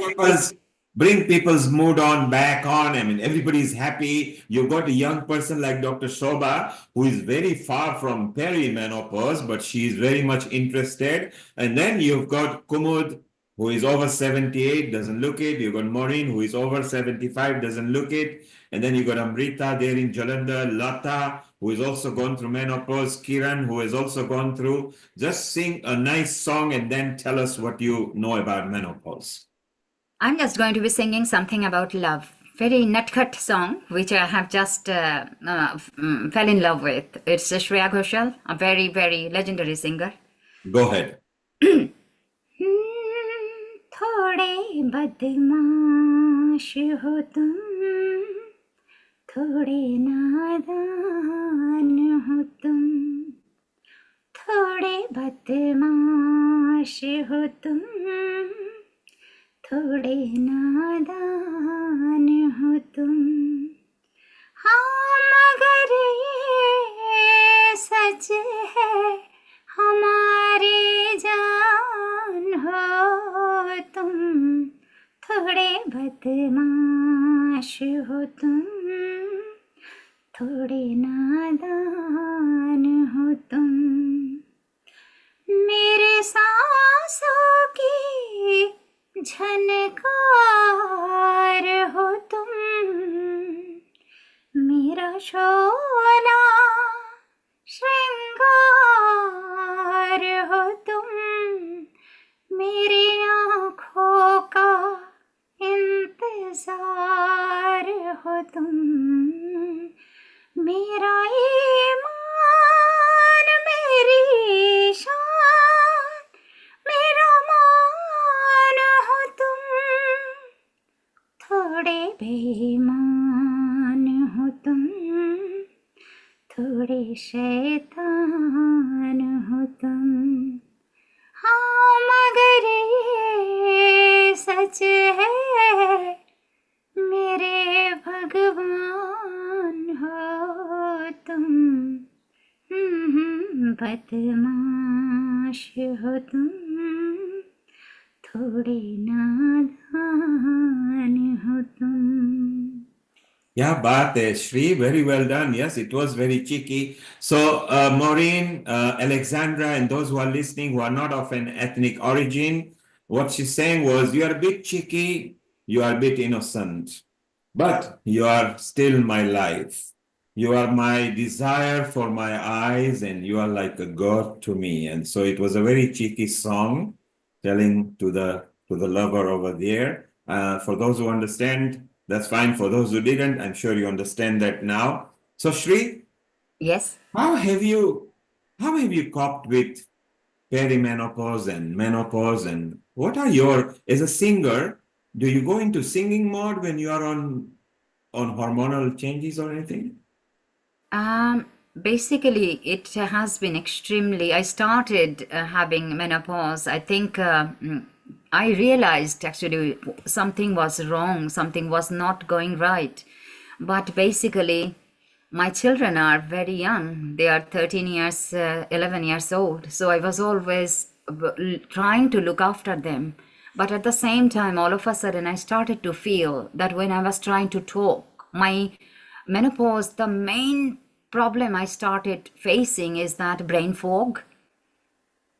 Because I did not know what was happening. I was trying to say something, is a very important thing in a meeting or something like that. All of a sudden, I'm lost of a word. I can't remember that word and I can't complete the sentence.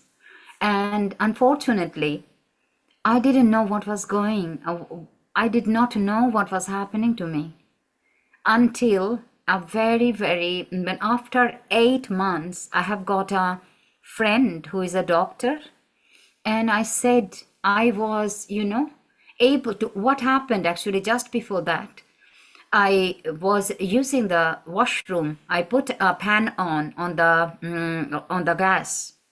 I wanted to make some omelette for me. So I put the pan on downstairs with my 2 children in the other room. I came upstairs thinking that I was going to the washroom. I went to the washroom. I didn't come out for 50 minutes. I did not know. I was just sitting there. And the whole house was smoke and smoke alarm. My children started running around, mama, mama, mama. So all of a sudden, I felt that I was in a different world where somewhere I didn't realize what it was. And I felt that I was lost in thought and I didn't know what I was thinking. So that was the day I cried a lot. And then I have spoken to one of my very closest friend who is a doctor, senior doctor. And then he said that you need some help. You need to go to your doctor. And I think it is all because of you are going through menopause. And I was still having periods, so I did not realize, but it was very irregular. I was having it every other week or sometimes after 10 days, that sort of thing. Everything was overwhelming. And then I went to the doctor and my GP, she was really considerate. She explained it to me. And she said that only thing I can say, because you have got children to look after, you have got work to look after, and you are a performer. If you are going there, unnecessarily, I was getting really scared, or, I didn't want to get ready. Getting ready was the most difficult thing for me, pushing myself and just, doing even the daily care for myself. I couldn't do any of that time. I lost it all. And then when I got to know that I was having menopause, realized it was another thing. I felt a sense of loss, as if I have lost being a woman or something. I felt, is this the end? So that means I'm not a woman anymore. So there are so many things. It made me feel extremely, and then I felt, oh, okay, my life is finished now because menopause came. So I can't do anymore anything else. So that is how, but then the HRT, when I started taking the HRT, and then I started reading about menopause, I started listening to other people, other ladies, those who are thriving at the age of 76, 80. And I wanted to know what they did, how did they cope with it, while they're looking after their children of different ages, whatever. So that is the time I started realizing that it is a different phase of my life. It doesn't mean that my life is ended, or I have got a lot more to do. I can actually process it slowly. It's a process, like a season. So this is it. But then my body and my mind, it needs a little bit of time to cope with it. So that is how I started coping with it. And to answer your question, no, I did not want to sing. I didn't want to sing. I didn't want to do anything creative. I did not want to communicate with people. I did not want to socialize, nothing. I just locked myself, only me and my children. So Shri, the way I look at it, the tunnel started becoming dark. You didn't know what was happening. Yes. But the fact is, you are now a very prolific and a very famous singer. And yes, keep on with your journey, because there is light at the end of the tunnel. So Shri, stay around, because we want to know how Maureen and Sharon dealt with it. And they've got a lot of history now behind them. They've passed menopause quite a while back. Both of them look very young, but they are same age as Kumud over here, and they're all over 75. Wow. So one in Canada, one in USA, one in Germany, one in Croatia, one in Jalandhar, one in United Kingdom, another one in London. Let's share and understand, because even the men are learning quite a lot, and we want to see if they felt like you when it happened to them. And so stay around. Let's go to Sharon in Colorado in United States of America. She's our senior host at Healing Our Earth. A global namaste to you, Sharon. Global namaste to Neil and all of you wonderful, beautiful people out there. And it is that very important subject we are talking about at the self-care for women, menopausal care over here. So Sharon, what was your, did you know that you were going through menopause? And if you did, how was it and how did you tackle it before we go to Maureen in Canada, who might give us some IRT solution for menopause? Well, I was thrilled actually because my mother, when she was pregnant with me, was given the drug. And it caused me to have some difficulties throughout my life in that area. And I had terribly painful periods, terribly painful. So on one level, I was so thrilled and happy to be done with that. But because really of all my training in India with my Guruji, Sitara Devi, and learning how to embody all aspects of the feminine, and then creating these exercises around that time that I wrote my book and created all these exercises for women to really ground and feel this Shakti flowing through them, particularly in all the strength, the Shakti that gives you the strength, and then that gives you the sensuality and gives you the love and compassion. So and all of that, I've also had all this training and healing where I learned to bring this energy from the center of the earth up through my feet and into my womb. And to really, I know Lata, you want to hear more about this, and to really feel that Shakti flowing through me. But not only that, flowing all the way up through my whole body and into my eyes and radiating that out through the world. And knowing those practices and working on those practices gave me a whole new understanding of myself as a woman, of sensuality and all of that. And there's another aspect that I want to tell you. So this, from my mother taking this drug, eventually later, I'd say about 10, 15 years later, I had cervical cancer. And so I had to have a hysterectomy. I mean, I had reduced it through all kinds of alternative health to very small, but I just chose that way. And I remember a really clear, dear, wise friend of mine saying, well, you know, yes, you're losing these parts of yourself, but now you're getting the womb of the goddess. You're coming to a whole, it's just because it's physically gone doesn't mean that it's energetically gone. And, you know, it's like you're having the womb of the whole universe now, the feminine. And that really helps. So even at this age, and in January, I'll be 76, these teachings that first came to me from my Guruji pervade my life so that I can still, like she could, if I want to dance like a sensuous goddess, I can feel that energy coming through me, that Shakti, and I can transmit it to all of you. Wow, Sharon. So Sharon, it's so amazing.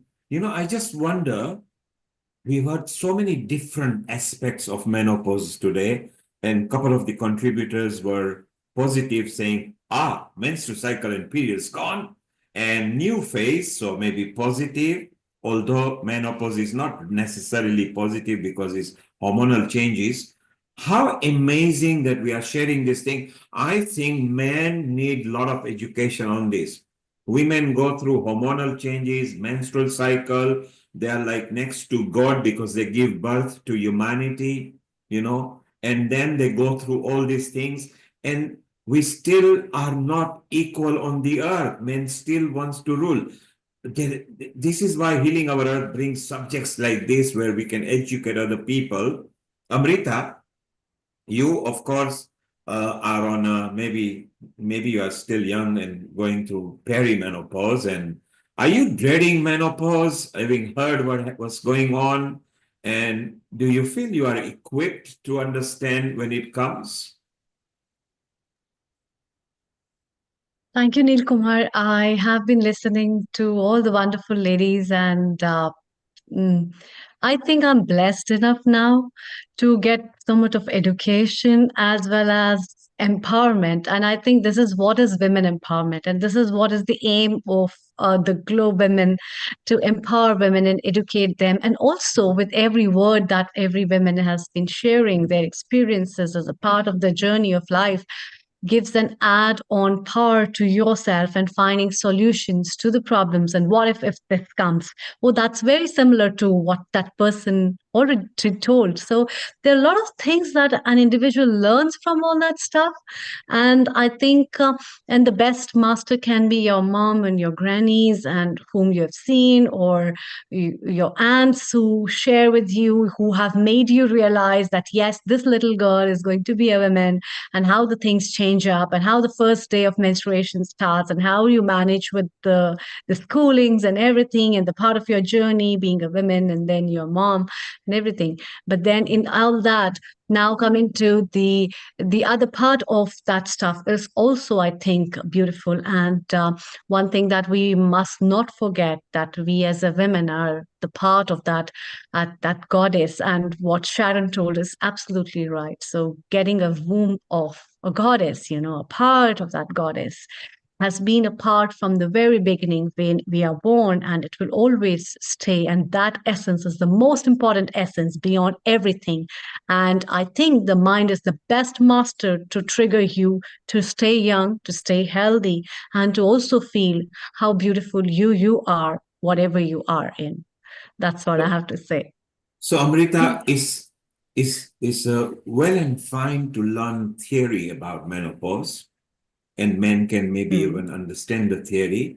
So I want to ask the women, but how can you deal with the physical hormonal changes that actually plays in your body? Because you can be very educated, you can know the end result, you know the start result, you know it's going to happen, but the physical body changes actually takes place. Alexandra, did you feel like Shri? Did you see the doomsday and then you came out of it? And what was your doomsday? I feel really for you, Shri. It sounds like very familiar. The most simple thing, just like to go and wash your hair or brush your teeth, that's like a big achievement. Yeah, the brain fog, not having no clarity, like being completely helpless. You can't really like help others, not to talk about helping yourself, because you don't know what's happening. There is a fog. And Alexandra, pause here. Brain fog. Was brain fog induced because of the state of mind of lack of confidence, or was it a physical hormonal change that actually prohibits brain to function correctly? What was it? No, I think it's the second. I mean, I just like did not know what was happening, and that this is like really all hormonal. Because once I went, it's all gone. Like I never had that experience ever again. Yeah, I mean, I'm really glad there were no bigger accidents, just like Shri. It's like I could have caused many accidents like that because I just was not aware. Like even crossing the street, things like that. I would just like stand somewhere or having a panic attack because I don't know what I'm doing, what I'm supposed to take from the shelf in the supermarket. Like the most basic things. People would not believe it because, I'm like kind of, educated person, whatever. But I just felt like I don't know anything. I just know nothing. Wow, this is so amazing, the kind of things that you can learn from people. I'm going to go back to our over 75s who are only looking 50 plus VAT because they've all maintained themselves. So we'll start with Maureen shortly. We want to hear about you. But Maureen, did you have a complete a trough in this? Were you always on a crest, or did you feel the trough when you went to the menopausal cycle? And was it as bad as what Alexandra and Shri faced? Because you are slightly different generation to them and from a different background. Was it similar for you, and how did you cope and get out of it? Are you asking me that? Yes, Maureen. Well, it's very interesting because I guess I must love a good challenge because I had my children a little bit later in my 30s. And so I was going through menopause when they were doing teenage hormones, not recommended, not at all recommended. And in addition to that, I was working at a job which was an unusual situation for me, doing the work that I created, the inner resonance work, but in a First Nations setting of being the crisis counselor, healing facilitator for employment services. And so there was a different political agenda going on there. And so I was actually harassed out of my job. It was a very dysfunctional workplace, a lot of addiction still in my bosses. And because I was doing such a good job, they were threatened by what they thought I knew or didn't know. And so I was harassed out of my job simultaneously. And in addition to that, I was living in a previously undetected black mold house with black mold. So Shri, when you talk about, the brain fog, it was quite an incredible experience. And even knowing what I know and being who I am and having the work I have available, I had a hard time reaching out. And in addition to that, I was a single mother of two, teenage girls, 15 and 17 at the time. And so it was quite challenging. However, get through it, I did. And so I have some tips, because of that challenging time where I can then support other women with greater or lesser, somewhere in between symptoms, if you will want to call it that, of the chemistry of menopause. So yes, here I am today, 75 plus. I turned 75 in July of this year. Sharon and I are 49ers. It's a good crop, wasn't it, Sharon? A good year. Anyway, so yes, there is life on the other side of whatever the difficulty of the situation is. So so that's enough for now. Did you want me to share more about IRT right now, Neil? Or yes. So it's an appropriate time now, Maureen, over the next 10 minutes. Share your tips and everything, because Sharon told us how she got out. So Sharon, over to you and Maureen for 10 minutes. We'll bring back Kumud and Alexandra and Lata again and see what happened in their life. So over to you, Sharon and Maureen. There is a couple more things I want to say. I just remembered. So it was around that time that I had my first hot flash, that I met, actually his name was Robert Lawler, who had been in Oroville, helped found Oroville. And he had told me about Amaroli. And so I had my first hot flash and I started doing that, Amaroli. So it delayed actually my menopause for about 4 years. So that's really, I just remembered that aspect of it. And it delayed all of those symptoms as I went through it. So I think that's an interesting side note. And also I feel that there's something about this phase of life. I saw my mother go through it too, where we have the potential, we don't have to deal with having periods anymore and all this chaos. And there's a level of empowerment that comes with being an elder, hopefully. There's a level of, it's like you just don't care about all the little minutia fortunately, it was around that time, no, it was before that, that I met my Tibetan teacher, and we really look at the emotions and look at the nature of our minds and develop a kind of a way of discernment and being able to observe all of this without getting caught in it, all of the emotions and the brain fog and all of this chaos that exists within us as we go through these hormonal changes. And so all of these teachings that we speak about in many of the different Sundays that we have and the different topics we have really tie in, because it's a physical change, but it's also a spiritual, emotional change. And if we have the tools, which we often provide, Amrita knows as well, and Lata, on healing our earth, then it can make it much easier. And also, we have each other now. And we really can discuss these and help each other. And that's what we're here for. So, Maureen, back to you. Thank you so much, Sharon. Yes, and I appreciate everyone and the sharing and the information and all of the holistic perspectives. And Amrita, I always love your sharing and your perspective of wholeness and a holistic understanding as a medical person as well. So it's about an integrative approach as always.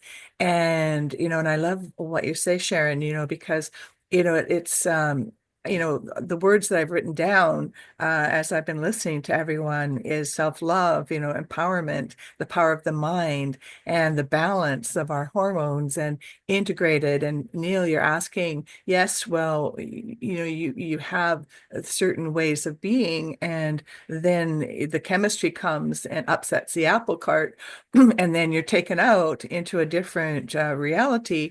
Well, what I've also understood and heard over many years is, I guess the same with many different conditions, including dementia, as people get, into that stage, if they do, that menopause brings up all of the repression of all of everything that women have had to keep control of in their roles as mothers, as wives, and as servers of others. Women are in service and they're caregivers. And so the self-love, the self-care is repressed. So all of what we've repressed up until that moment, that we have that physiological change and the hormonal change becomes amplified. And so everything, gets acted out. There's those cartoons of women in menopause carrying guns, yeah, just try me, push my buttons.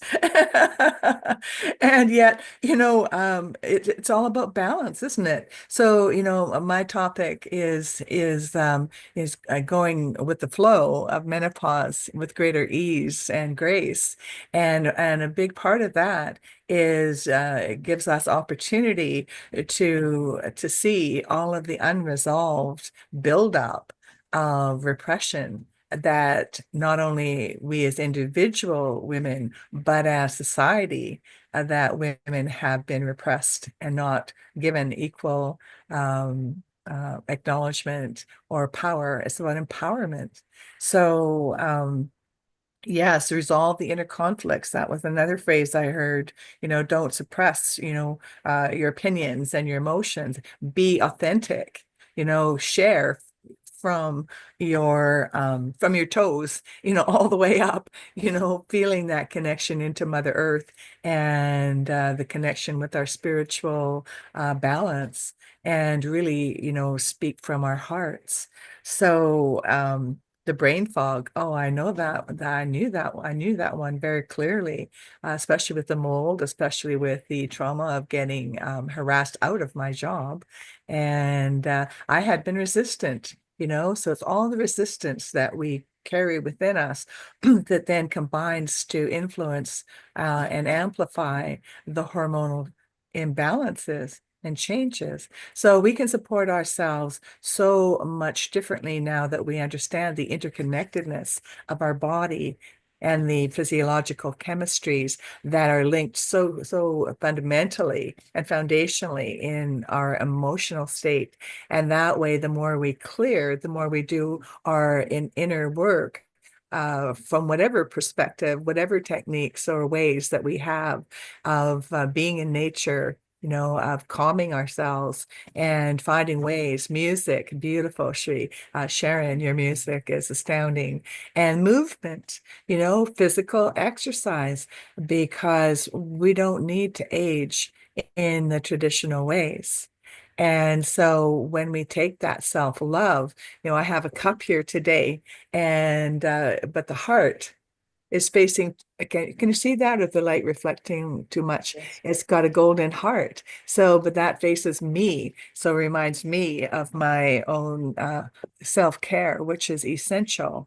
And so, IRT, inner resonance technologies, is one system that is really simple and effortless and works with the super conscious, higher levels of consciousness that has the whole history of your life, all of your soul memory, all the ancestral memory of your, of your family tree. And so, we can address that collective memory field that's built up, that has been interfering and influencing us to do this and that.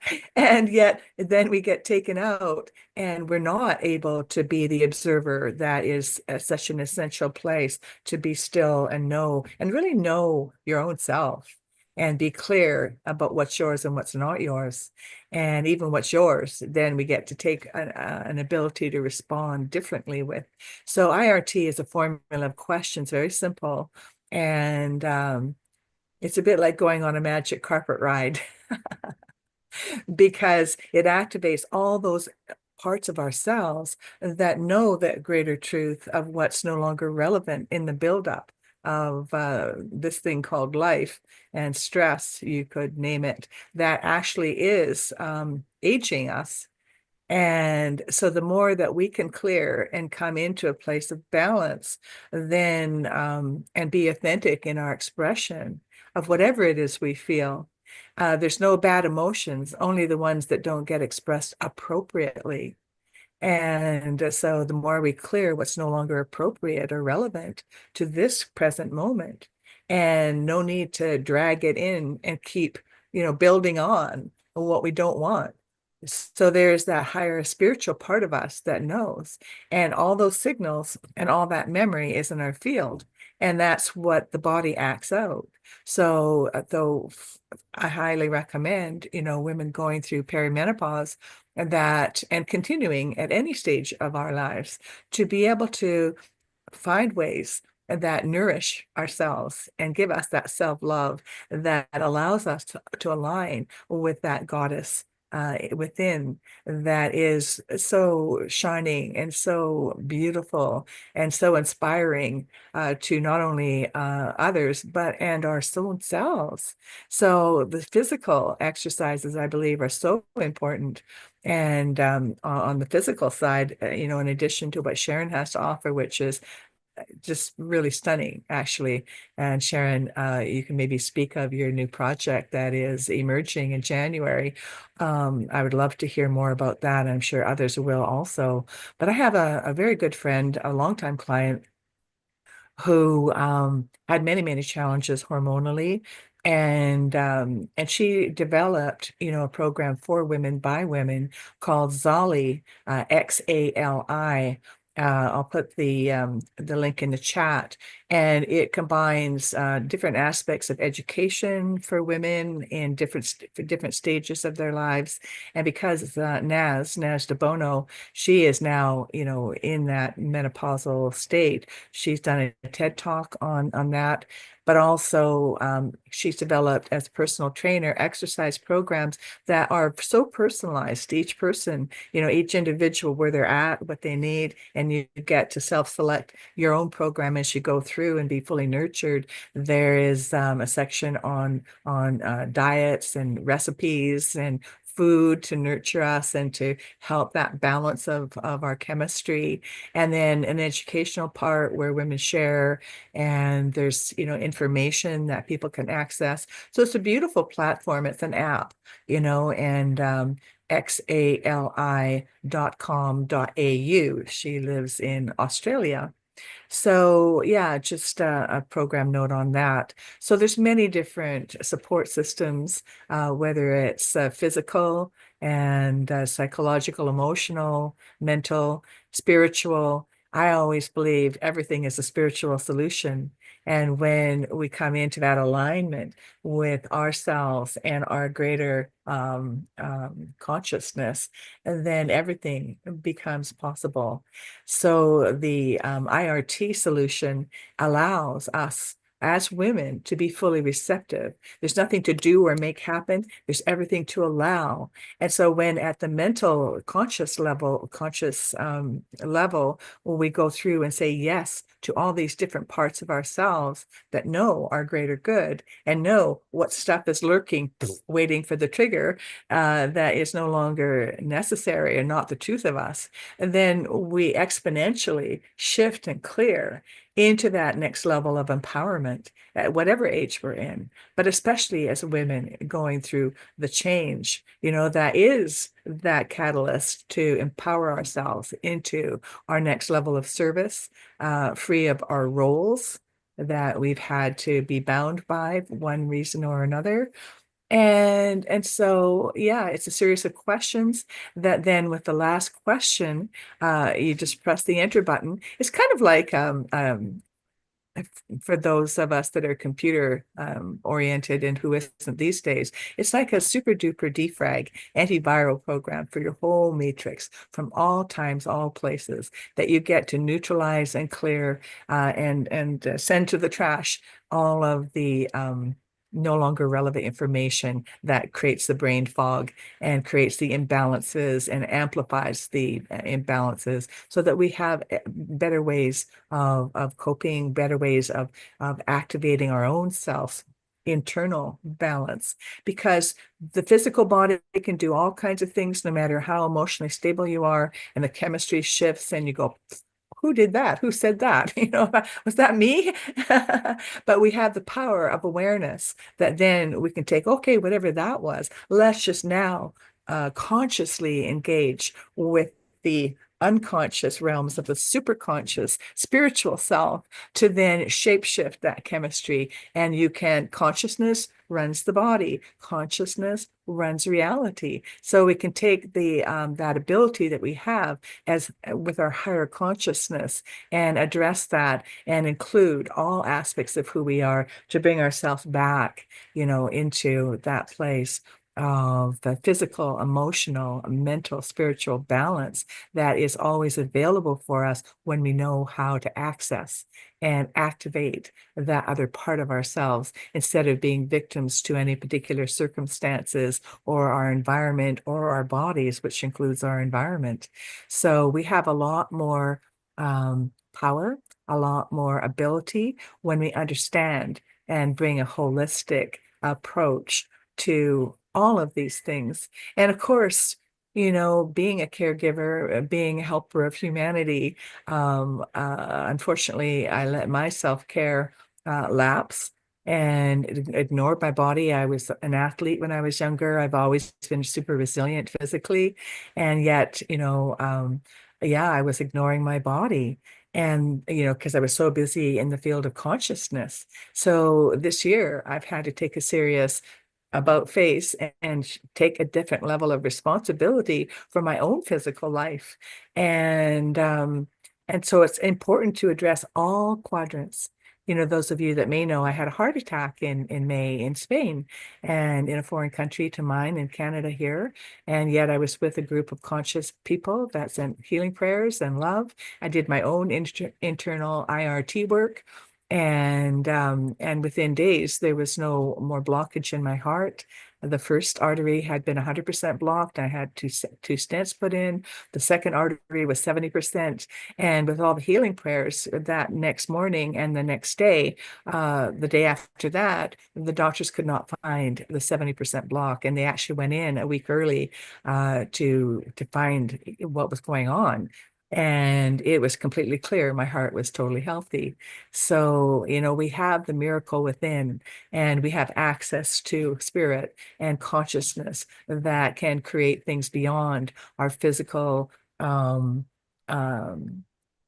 physical experience, because it's all one system and we have to include all parts. So this year I'm much more self-caring of my own exercise, my own diet. I know what to do. I just had to do it. So, we just have to do what we know and reach out and listen and receive all of the wisdom from all of us at whatever age we're at. We all have something to contribute to the journey of menopause. And it doesn't just start when we hit menopause. It's all that good care and the good habits and the good balance that we have in life, that then when we get to that point of our bodies going into that change, we can flow with it, instead of having all this resistance and all these things that come up and, push us into a different level of presence, of having to really, do things differently. So I guess that's all I have to say for now. I do love to support everyone. And if you're curious and you want to experience, there are some ways to experience the protocol I developed on my website, maureenedwardson.com. And if you want, to send me a message in my contact, say, hey, we're on Healing the Earth Family. I'd love to experience more, and I'd love to share a gift and experience of the protocol for you. It's just my greatest joy to do that. So thank you. So Maureen, why don't you tell them about what we're cooking up these days? Well, what we're cooking up July. For July, well, there are 6 of us, Sharon and I, and Connie. Andrew and Connie. Andrew and Connie, and also Joan from Ottawa, and Rahel. Yes, Rahel from Ottawa, and I'm from Canada also. But we are cooking up a multi-phase workshop that addresses that next level of expressing who we are in the world and helping humanity from all those different diverse prospects. Oh, there's my website. Thank you. And so I built that website myself. Talk about brain fog. I'm a non-techie, so I'm just very proud of myself. It took me 2.5 years. Most people it takes 4 months. But I was persistent and I was in a learning curve and I did it. Yay, me. Anyhow, exactly. I think that's part of our growth as women. It's to, I went back to Baltimore where I grew up, and I saw these people I went to high school with, and I'm like zipping around the computer showing them all, and they're like, oh, wow. For me, it's all about learning new. I'm about to jump into learning a new editing program. Yes. And it's really keeping yourself active on every level. On every level. Things, learning, there's exercises that I bring that create new synapses. Indian classical dance does that, where your eyes are going one way, you're doing different rhythm, your hands are doing something else. There's so much available to us now. And, we bring these people who are experts in all of these kinds of healing traditions to healing our earth. So here we are. And it's just exciting and wonderful to be with you all and learning every week. So Sharon, is beautiful that something is cooking up middle of next year. And it's so nice. It's like a 5-day workshop, more than a workshop, really. It's a co-creation. of all the participants with the facilitators. Connie and Andrew do the trust frequency in a different worldview of assumptions that we run our lives by. Sharon brings all her movement and her sound and her beautiful wisdom and physical embodiment. Joan brings the Tao and the Chinese perspective, and Rahel brings a lot of ways of working with community. She's from Africa originally and does a lot of projects in community building and communication. So how do we communicate together in different ways? So it's a multi-aspect, co-creative, where we're inviting visionaries and people from all walks of life and leaders and anyone and everyone that wants to come together to create new solutions for humanity, and how we can relate to each other and how we can be healthy together, how we can all have a part and have a perspective and a contribution. So it's not just your typical workshop you come to learn, you come to co-create and contribute. And the end result, we're excited about seeing how this all unfolds and what gets generated, So Maureen, is it going to be in person and online too? Well, right now it's going to be in person. We are talking about also doing an online component. So it's, we'll stay posted and see. So if it's online as well, Healing Our Earth will host it free anyway. It always does and supports all the organization. And when the flyer is ready, we share it with people. Earlier, we were sharing a retreat in Croatia, which is actually monitored and facilitated by Alexandra, who is over here. And it says the best place for vacation too. And Croatia at the moment is trending in the tourism world as well. So Alexandra has planned several cities for next year. So she will be sharing with all the Healing Our Earth people as well. And anybody else who wants to visit Croatia, you will get first-hand treatment from Alexandra over there. We'll share these flyers in WhatsApp group and other groups as well, as we will about the workshop that you are planning. And Sharon, next week, we are going to enjoy at Healing Our Earth. What we want to share is that since it's a festive season, we want to share with people. You can sing songs. It's a Christmas time. We can send poems. You can invite your friends and give a message live on Healing Our Earth. So next Sunday, if you are there, come and enjoy the festive season. You can sing, you can recite a poem, you can give messages to your loved ones. Just come fun and invite your friends, and you can just tell them, so let's enjoy the Christmas break that is coming. The following week, we are having a holiday, and then we start with Bhakti Yoga, which will be fun. We are traveling from different continents where different bhajans, kirtan, songs, hymns, it doesn't matter what race and nationality you are. So it's a unity of faith. So it's going to be lots of fun. And coming back to menopause, so we have learned so many different aspects of menopause. We've also learned from different ages. You heard Shobha, who is under 30, and she's taking on a big project, right up to Kumud, Sharon, and Maureen, who are all three over 75. And they are laughing, they are happy, they are singing, they are full of smiles. So, hey, the tunnel may get dark, but there is always light at the end of tunnel. So what we are going to do over the next 15 minutes, let's go around the panel and see what they've learned and any tips they can give. So Lata, what have you learned today, and what tips will you share with your friends over the next 2 minutes? Tell us what you've learned. Well, it made me sort of go back to my time of, all the thoughts triggered the memories of childhood and how my mother coped, how I coped. And because, yeah, I didn't get much support from my grands because they weren't around, aunts, they weren't around. I had to sort of do it for myself. My mother wasn't there. And so it was, yeah, I had to rely on the divine energy.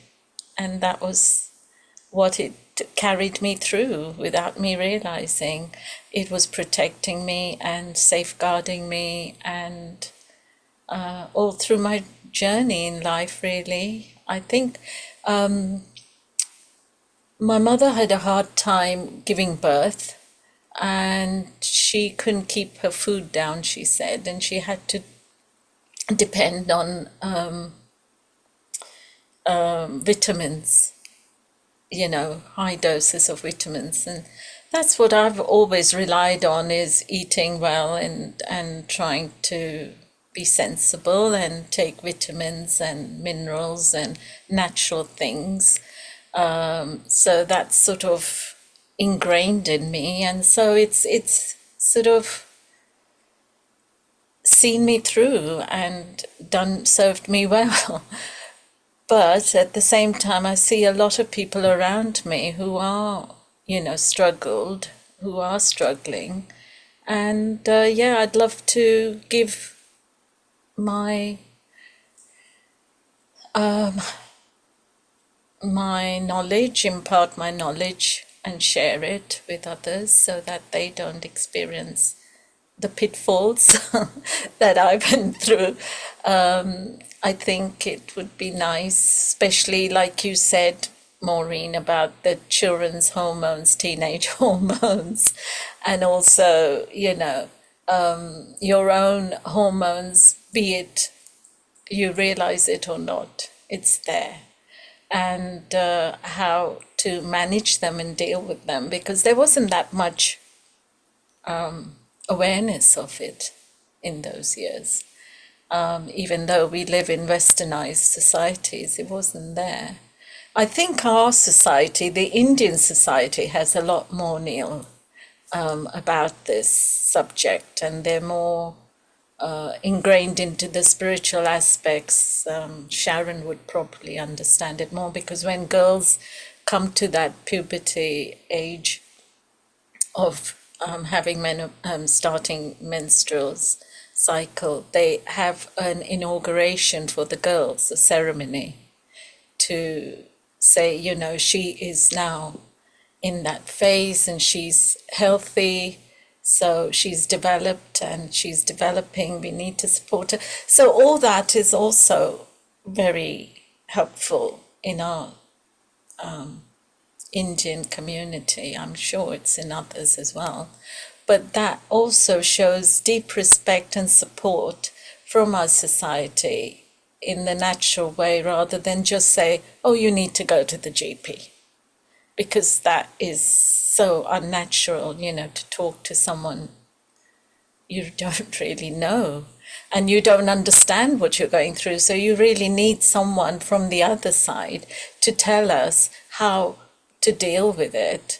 And, you know, from the outside to deal with it, that also is internal ring from your internal circle of secure, so you feel more you can trust them and feel secure around them to open up. So yeah, I think it's sort of, I could hone in on all that and bring it all together, my past experiences, and connect it into this wonderful what do they call it? Trapeze? Oh. What's that? They weave a blanket, don't they? What's it called? Something with a T. Help me out, Sharon. Patchwork. Patchwork, yeah. And also, yeah, so it'll come to me later. But yeah, it's really helpful to reflect that we do go through this journey and have self-respect for the roles we've been given to play on the earth as women, and to really embrace it. There you are. Lata says, let's embrace it and let us share information. That's what we do at Healing Our Earth. We connect people, we get people sharing, we let people get educated. So it's so beautiful. Different aspects have been done by different people today. Let's go to Mita has had a chance. Mita, over the next couple of minutes, what have you learned about menopause that you didn't know? And what are your tips? Go ahead, over. So, so many things to learn about, especially the Ayurvedic side. The medicines you can take from Ayurveda as well, and also it's nice to see that we are opening up. I would say taboo area, but an area which is less discussed, and it's part and parcel of your aging process. And so my tips is like a balance between spirituality and accepting the process. I very much like it was Maureen. I didn't know when it happened. It was so busy all the time.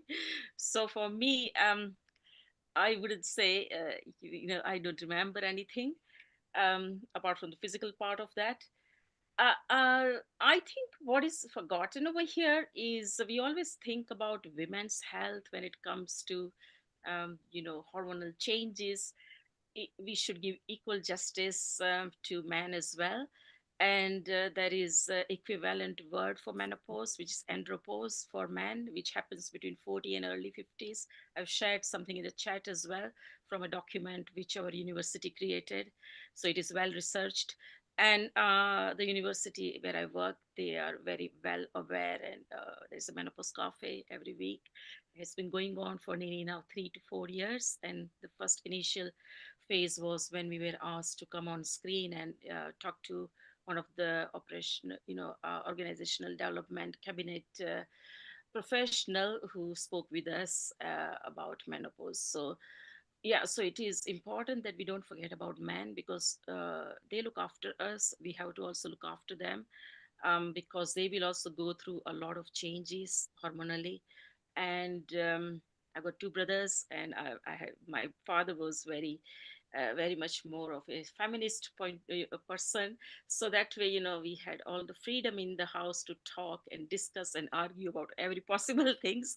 So I am very broad-minded about man's health as well, because this includes, how you can detect in men andropause is low energy, depression, or sadness, and it goes on for 20 years or so, from 40 or 50 years onwards. So, and similarly for women, it goes on until they leave the post-menopause phase. So even I am going through that. So, we have to embrace it, and spiritually, as Sharon was saying, open it to spirituality.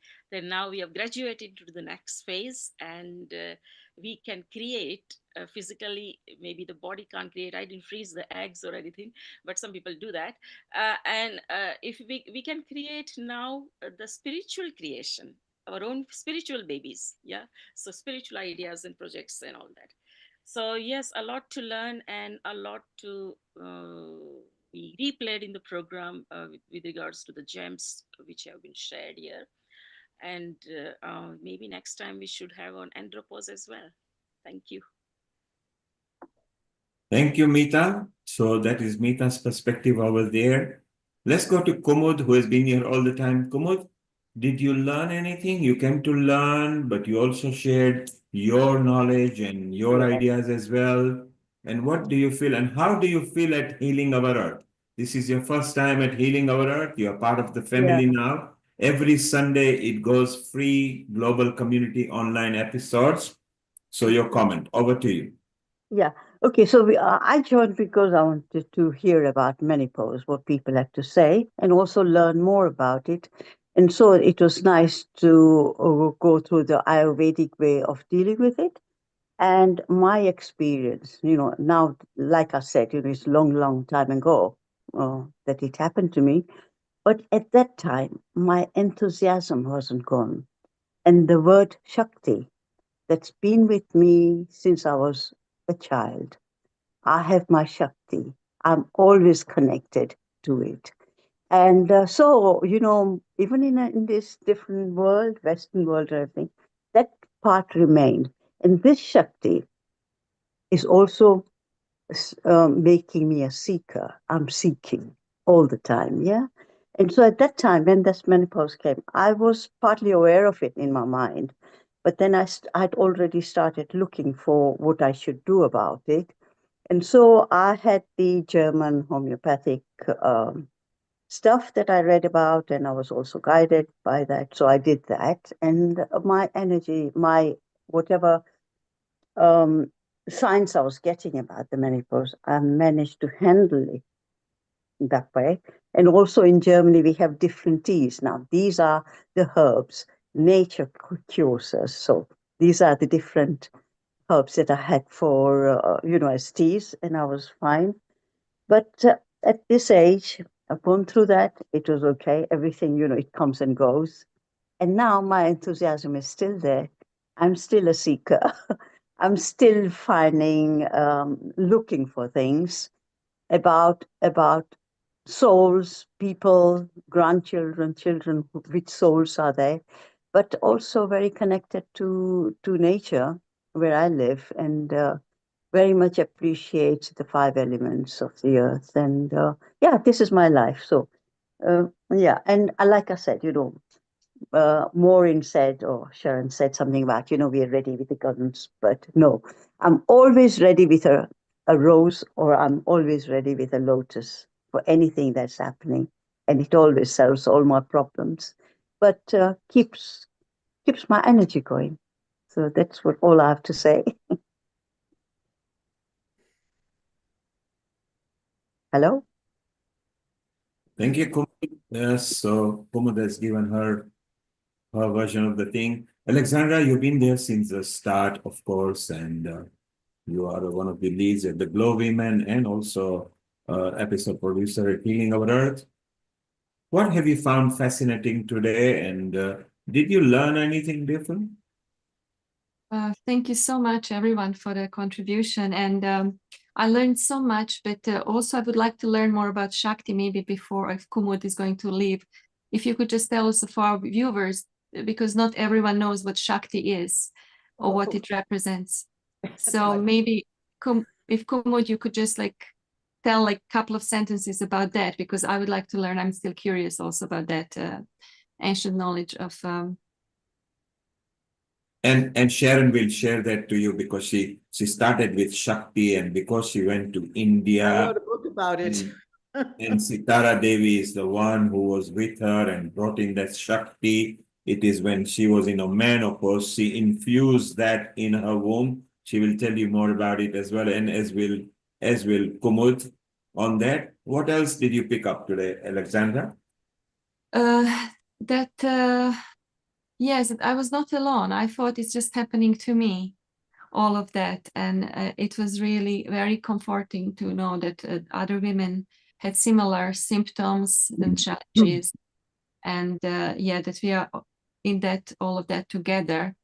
Unfortunately, sometimes we just struggle alone because we are embarrassed of thinking oh, this is my shortcoming. I don't know how to deal with reality. And it's true, sometimes spirituality also could have helped more if I remembered. But also the spirituality sometimes pushed me, because I did not balance that. But what Maureen said, that balance, I think the harmony is really important, because I go from one extreme to another. So I also learned in this episode again how balance is really important, to be able to communicate, to be open, and to be ready to exchange information. And yeah, that was really something I learned, to stay curious and to be open. Well done, Alexandra. So completely different perspective, and again in situ with what's happened.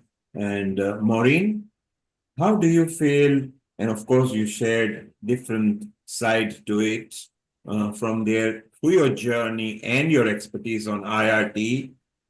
What is your conclusion thought before we ask Sharon to talk a bit more about Shakti and then end up the episode and thank everybody? Over to you, Maureen.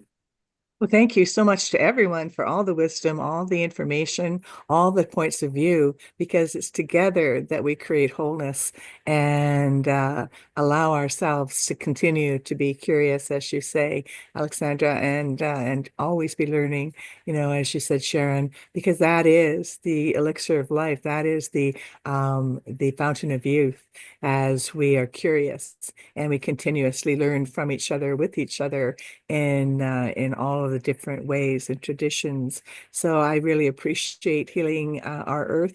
I learn a lot. I love to be part of the family, and so I thank you all.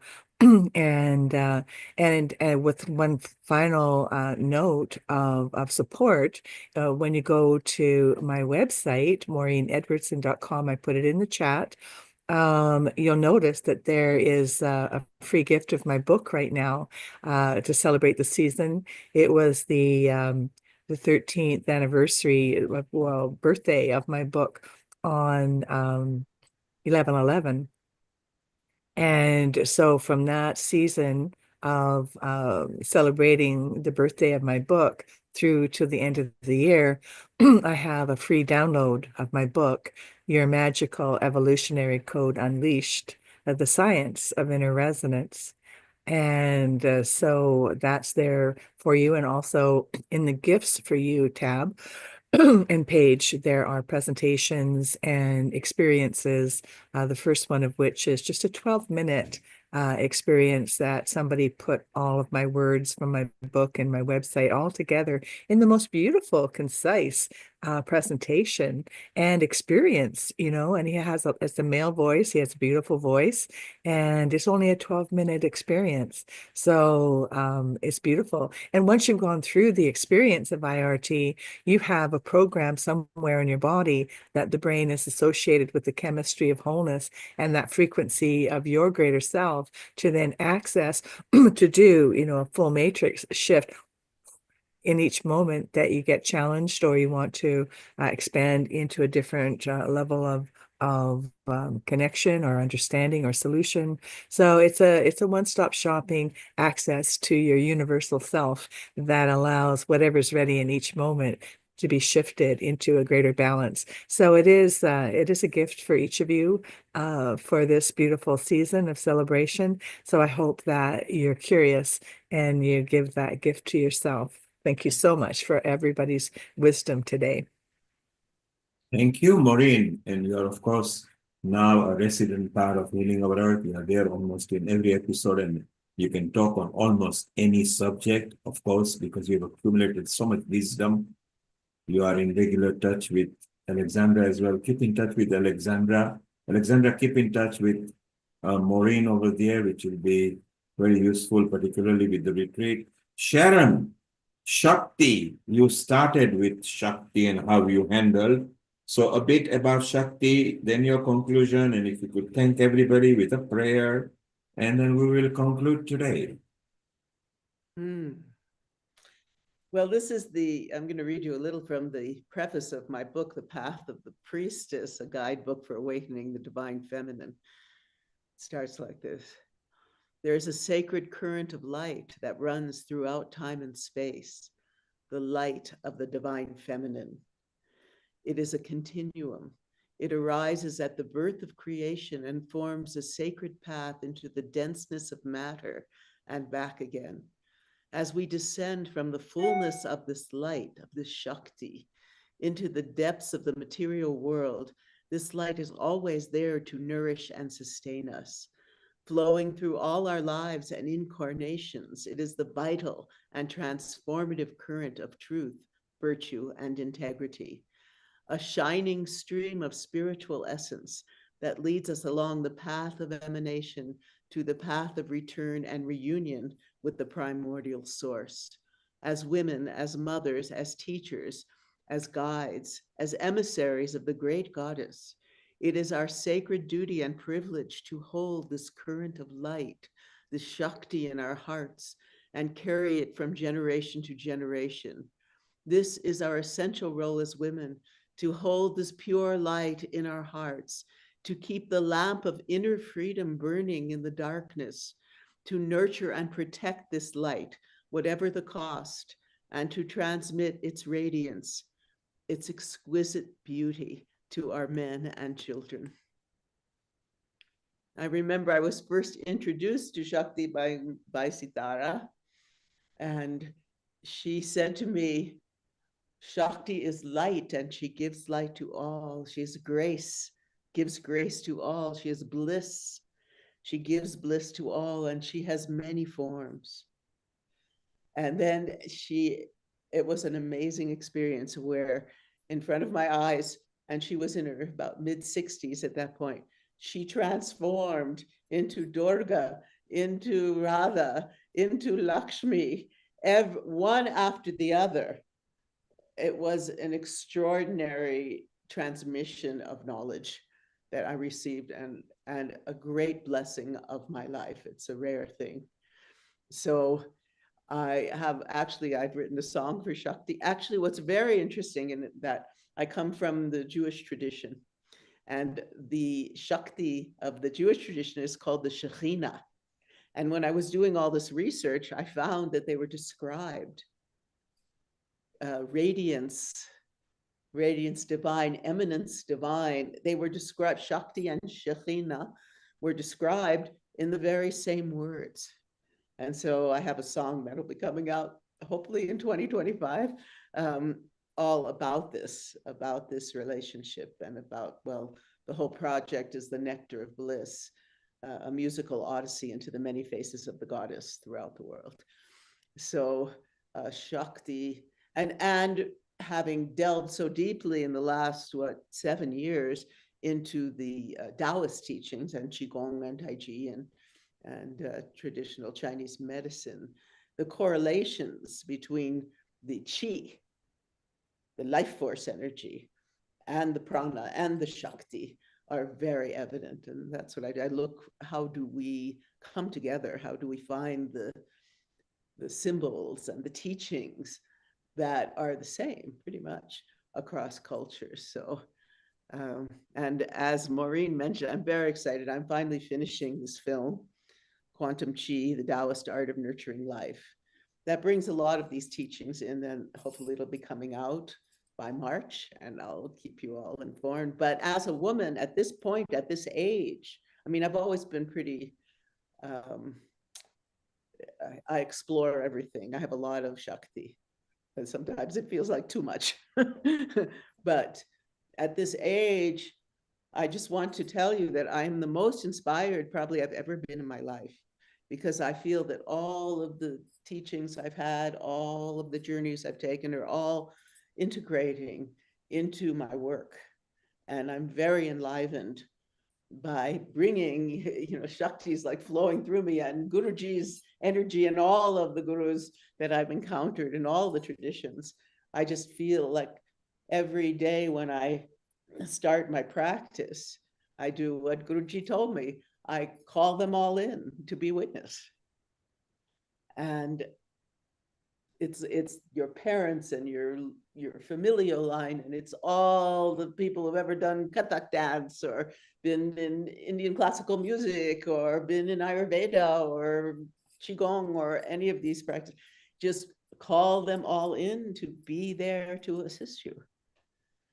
And I feel that it's time, when you look around, you see this, really, the media is so full of the mainstream, of low frequency stuff. And it's time we know here through the music. Come on, Indian classical music is such an extraordinary way to raise the vibration. That's what it's all about. And that's why these ancient, time-honored traditions are so important now to really bring forth in the healing of the world and healing our earth. So that's my prayer to you all. It's time. We're bringing it here, and it's time. And Maureen and this whole group I'm working with, it's really about raising to a higher frequency, the frequency of love, the frequency of caring, the frequency of heart, and really see the highest in people and just evoke that from them. So I'm very grateful, as always, to be with you. It's been a wonderful show today, so helpful to all of us, and the men too. And yes. So what do I have to say? Jaima. See you next week. So it's so wonderful for everybody. Thank you for all the contributors who have been part of this Healing Our Earth. And next week, don't forget, it's a festive season. Come, sing. You can dance if you like, poem if you like, message, invite your friends and wish them live on Healing Our Earth. So for next week,